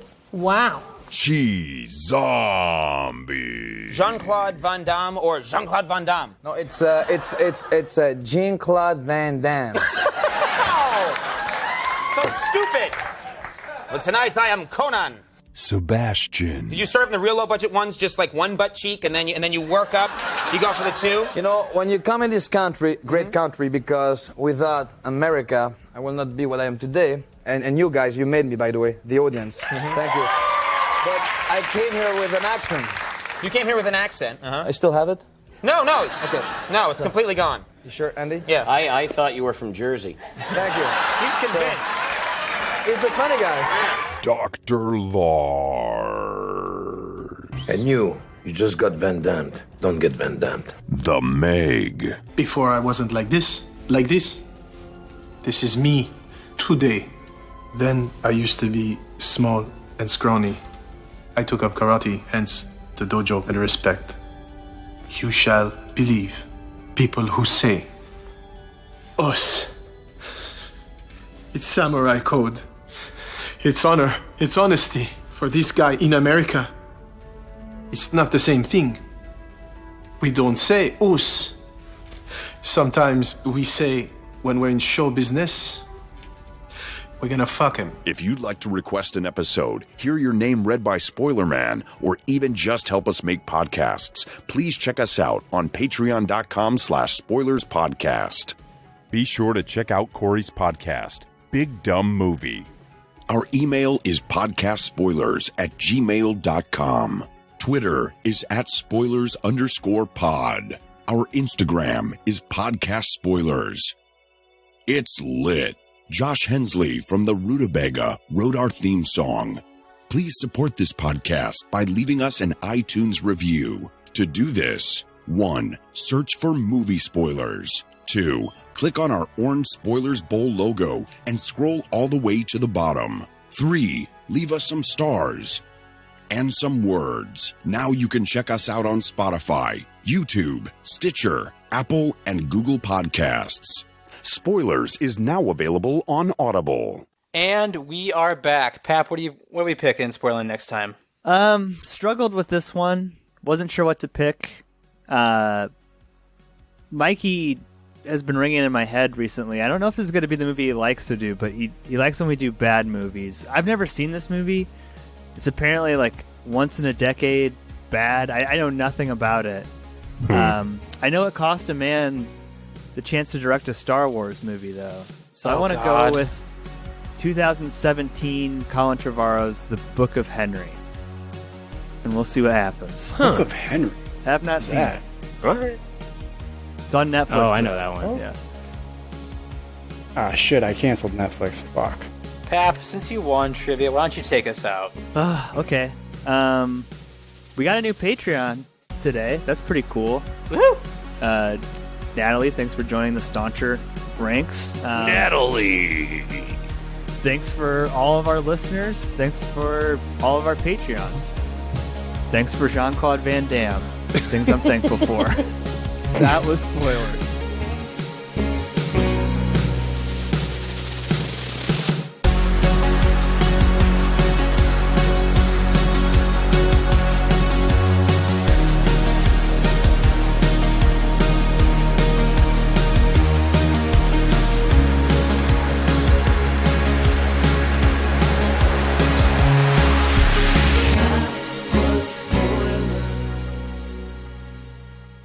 Are you scared of weather, Brett? Weather, no. Tornadoes, yes. Well, I mean, that's part of weather. Yeah, but like all thumbs are you know what I mean? Like, Yeah. you know, weather doesn't scare me, no. This definitely doesn't. I mean, tornadoes, when I don't have a basement, there's like no basements in Fort Wayne. If you want a basement, you have to pay like an extra $100,000. No joke. You don't have a basement? We couldn't afford one with a basement. The next house will, but no, heck no. Again, it's hard. This, you know, Fort Wayne's called Three Rivers. That's a nickname. There's flooding. Like, it is down really low when I think about it. Yeah, but you got 3 different rivers going through it. So, and there's not a lot of great places to put basements just because they can flood. But there's plenty of. See, when they were digging my basement when we were building, they hit water at 4.5 feet. And so I live on Mount Everest. And yeah, it kind of sucks, but it's worth it. No, it's cool. You assert dominance over your neighbors. Yeah, I am in the tallest house in the neighborhood, so it does make me feel nice. Here's the question, though, Stevie. Yeah. When you dug into the ground, did they just move the headstones or did they move the bodies? Just move the headstones. You didn't move the bodies. At first, I was like, did they not get that? And then you both went at it. I was like, yes. Dude, I got to show my kid that movie. I've been showing her. Why? It's not even remotely scary, though. Maybe for a kid, though. Clowns, bro. Yeah, that's bad. It's pretty scary. I mean, what for a scary movie? I mean, none of them are like, you know, that bad, but The only thing scary is the Zelda woman. Pet Sematary? Oh, we were talking about Poltergeist. Oh, different Zelda woman from a different horror movie. Yeah. And I would have. Were you talking about Poltergeist when it came in, or Pet Sematary? Yeah, no, I thought you switched gears. Oh no. I've never seen Pet Cemetery. Best friend Drew said it was like terrifying as a kid, and He'll never rewatch it. It is a little scary as a kid. I mean, watching like a 3-year-old get ran over by a semi is never fun, but it can be a little scary. Fun to Josh. Did you watch the remake? No, I saw it. No, with Jason Clarke, whatever his name is. Is it scary? Not really. They tried to like do what they do with a lot of Stephen King adaptations and like fill in some of the stuff that was in the book that wasn't in the original movie. You know? But it wasn't quite enough to push it over the line. The original's still better. What was a surprisingly good movie I thought was do you guys ever see Dr. Sleep? Yeah. No, I actually like I have the book. That was actually really good. That's cool. Yeah, Well, there's yes, like I a did point see when this. Obi-Wan is like looking at some glass and it says like hello there, I think. Yeah. I was like, no way. No way. Like, how did they do that? Dude, I forgot I've seen this movie. What, Pet Sematary? No, Dr. Sleep, the Shining prequel. That movie's got mean the sequel? kid cannibalism. Sequel. Yeah, they do the whole QAnon thing and they feast off kids' fear. When are we spoiling what's that movie called, Mikey? The Sleep Sound of Silence? Dear God, Yeah. you guys are just like Sound of Silence. talking CNN episode. What does that mean? What? You guys are so predictable sometimes. So predictable. We're I still so wanna see it. predictable. I knew you were going with that. Nice. You know, That was nice. I saw people criticizing that movie online, but the reviews are still pretty good. So, I heard it's just boring. Like some it's people not said that, yeah. Some people said it's like kind of a slog, but it's got Jesus in it, right? it takes a lot for me to say a movie's boring. And yeah, it does have the Passion of the Christ actor. Jim Caviezel. Yeah. I saw someone make like a meme of the poster of that movie and it says Pedo Jesus. I almost shared it to the group, but I was like, nah, don't want to make Brett mad. Just kidding, Brett. I just was like, it's probably not. I don't want to have this big thing that says pedo on it in the group. Like, Just don't say CP. Josh will lose his freaking mind. Oh, that was a Right, fun Josh? time, Fred. That was a really fun time, child Fred. play pod. Cyberpunk? Yeah, definitely Child's Play. He was like, dude, I'm at work. We're like, what? Time heals all wounds. Swords and shields. Yeah. So, guys, you have a minute Yeah, before we start to talk about let's get a rough plan. Woo! next week. So, Pappy, you said there's 3 things that we should do for sure, like in terms of podcasts, which I noted down. Oppenheimer, Patriot, which is one of Brother Brian's. I could go. Well, let me just say, I could go either way on Patriot because there's a big time opportunity cost of doing a 3-hour movie. Like, it's 3 hours? Oh, is that how long? Oh, dude, the Patriot that's an afternoon never on seen TNT. I've seen it like I don't 15 remember it years being ago. that long. It is an afternoon. It's literally like from noon to 5 on TNT. Don't Holy get me crap, wrong, it's- it's worth it. It's 2 hours and 45 minutes. I've seen that movie 10 times, and I don't think I ever realized how long it was. It's I'm an down. Easter Sunday at grandparents' house for sure. I'm down, but that's a huge. That's 4.5 hours with pod. I'm going to put it into the maybe list then. Well, we will do it eventually, but Yeah. I have a little list for this trip. Shakes the Clown. Looks like that one's locked in. You guys I have a. Can I bring up a problem with that? Yeah, go ahead. The thing about punishment movies is other people who didn't lose don't have to watch it. So why? I'm not saying that like we could just not sit in there and watch the movie, but we're basically being forced to watch your punishment movie. Yeah, come on, watch it with me, bro. Here's another one. Did anybody watch? Are we like Actually, watching it live? Shakes the Clown. I've Is seen not Shakes the locked Clown. in. Here's Not locked in. So we're gonna watch okay. a movie about alcoholism with Korey and his wife. We're not Here's even. We're behind on a punishment movie. It's not even time for that one yet. We're never doing signs. That's never. Well, so who got second to last? Here's 2 other choices. Blood in, Blood Out is also Yes. a Patreon pick. Also a yes, 3-hour nice. movie, though. Oh, Damn it. Is it and really? Stevie owes a punishment, The Happening, which could be super Ooh, fun. I've I would never do seen that. I'll do that. Sounds fun. That's like the only. I'll Yeah. I'll volunteer as tribute to take The Happening for Jordan and Signs. Like we're never gonna do Signs. It's just never gonna happen. Signs. Well, we should do Signs. Josh, how is it trending the other way? Pappy said we were going to finish after 100 episodes. He said this podcast was over. I said 300, and we're way past that now. I'm with Mikey. We should do Signs at some point just because it's a good movie. Yeah, well, we'll just move it down. It shouldn't jam up the punishment picks, but I think The Happening would be fun. I think The Happening would be really second fun. to last, I should get a How punishment. long is The Happening? An hour and a half. Ooh. Hour 40 tops. Now you're talking. Another 2008 film. Hey. You've done a lot. An hour and 30 minutes. Perfect. Boom. Lock in The Happening, Korey.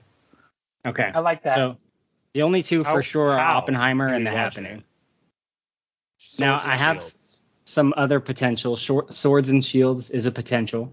That's The a nice good thing one. about that is that we don't have to watch a anything. movie. Yeah. Huge. So that's just guaranteed then, right? That's a Should for be. sure. All right. I think we I'm should. ready. And it's also a 30-minute, 40-minute episode. I found some vengeance I need. Fed. Yeah, you said you're ready for Swords and Shields. So here's the thing. I want to do a movie that, like, Mikey brought up something that, like, kind of, like, opened my eyes to, like, a certain kind of movie we do. I think it was when we did Congo, I think. Maybe it was the last episode you guys did. But he was saying, like, genre movies that are, like, kind of... They don't even have to be good. They can be, like, bad, and they can be just, like, kind of... What is it that you guys did? Like, we did Congo, and we did another one, and Mikey said Don't you say liked... don't say Dunstan Checks In. I know Mikey loves that movie. Sorry. It was during the sudden death pod. But anyway, I think we should do something that's kind of dumb and fun like that. I think it'll just make for good content while we're all there. Dustin checks in. Dunstan. That'd be fun. Do you guys actually want to go with that?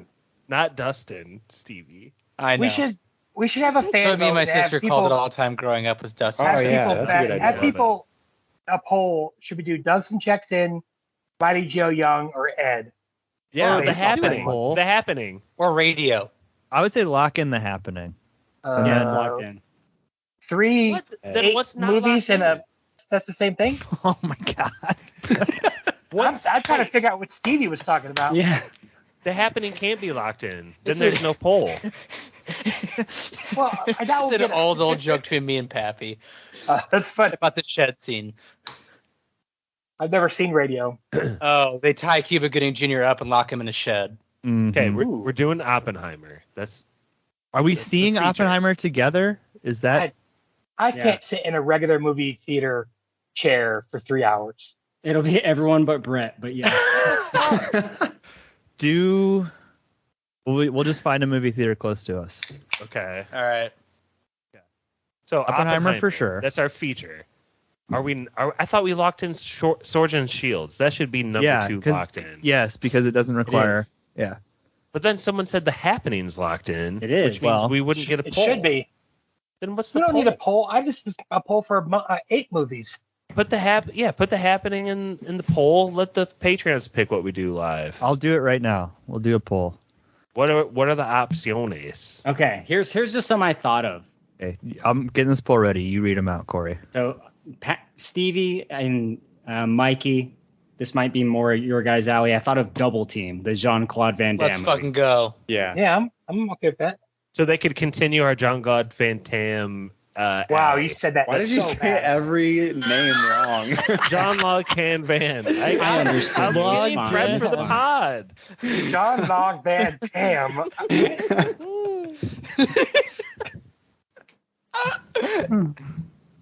I'm with Joshua. Why are we doing more Jean-Claude Van Damme?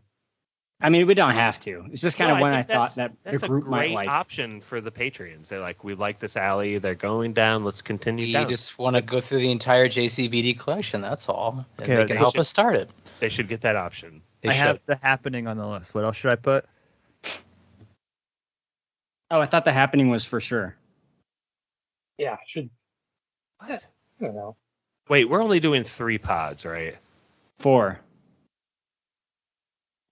If we do Swords According and to Pappy. Shields, that's like I didn't listen. No way. Josh when will we do these pods? And just like lay out hour-ish like wise how this could possibly happen.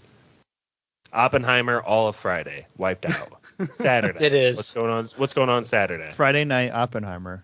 Yeah. 6 a.m. bright and early, boys. Swords and Shields. 6 a.m. Swords and Shields. Well, I figured we'd do Swords and Shields at 2 in the afternoon or something on Friday. Like whenever we all are there. Like let's just plug in and talk about stuff.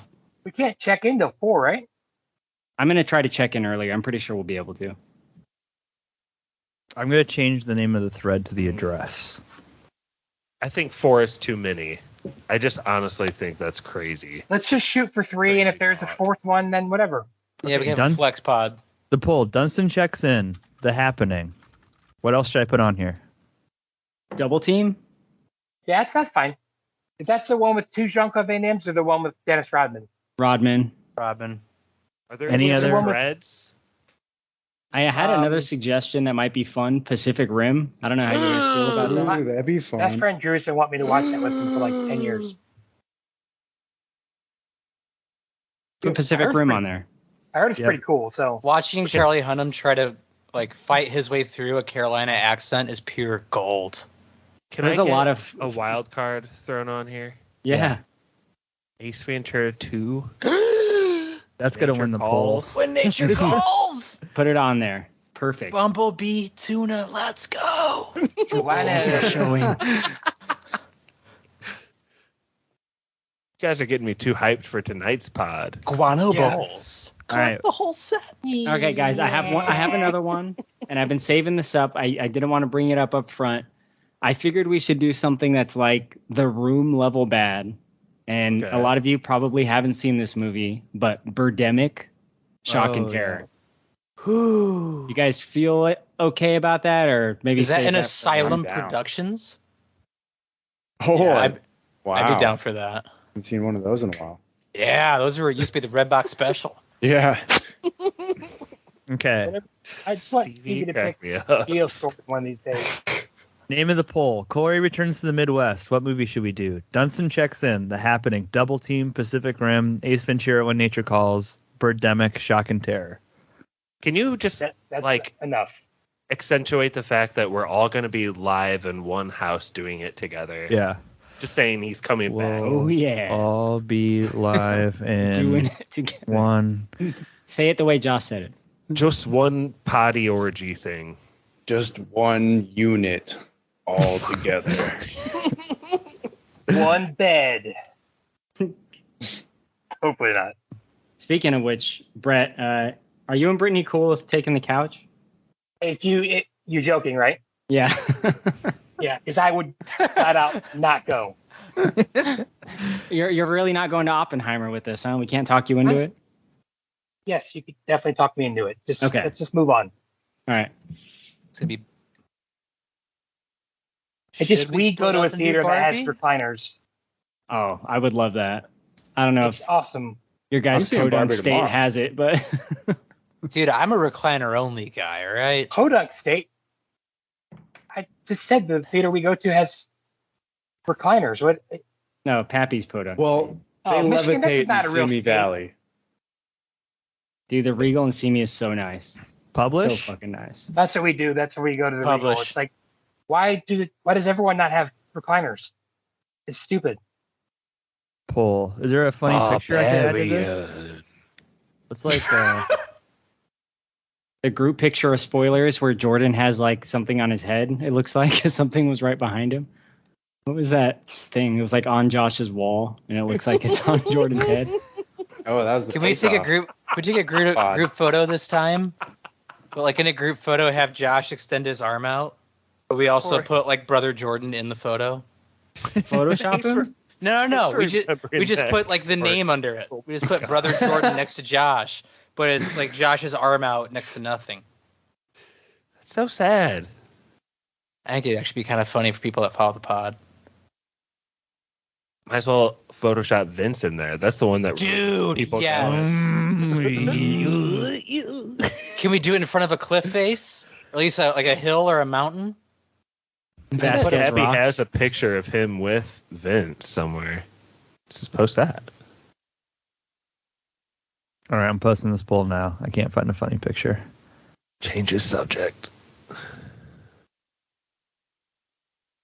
I'm going way back in the archives, Kylo. Gonna see if I can find that. If you can send me a picture, I'll attach it before I post I fucking forgot about that. How long have we been a goddamn podcast? Going through like 9 years of Instagram here. We're closer to 10 years. We're closer to 10 years, yeah. Damn. Look at all we've accomplished. I think any day now, gonna get that big break. I think I joined in 17. I think next March will be 8 years. Oh my god, that's a long time. What month was I out there? August? October. Yeah, it was Labor Day. October. No, it was Labor Day, wasn't it? No, it was around the Ohio State game. It was Yeah, it was literally Labor the day Day. of. Yeah, it was. That's how Stevie's mind works. Yep, Notre Dame football games. That's how I remember things. Wait, what does that mean? What month? September. Yeah, it was in September. Because I remember I had to leave because Florida State LSU was on. I had to drive back home. Had to leave. Yeah, support the team.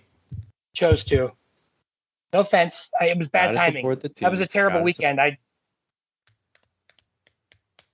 Pappy, I just think there's too many posts. I mean, I'm still going, but I mean, Can we so, yeah, Hold on, I mean, hold on. My spoiler is super simplistic tonight, boys. You're gonna like it. I feel like I'm pretty fair. Just waiting 20 minutes. 20 minutes. I feel like I I'm agree. allowed to say That's what I'm something. saying. We can go. That's fine. Wait. I almost got it. I see all of us together in Josh's room. Oh, it's a little chicken on Jordan's head. I'm not there. I found it. I can't believe I wasn't we there. do a trivia. I wish we'd do a trivia. I got a What the picture. hell? Why weren't you there? Who? Were you not listening? No. I left to go watch a football game. Oh yeah. The thing is, Jordan's trivia was Interesting.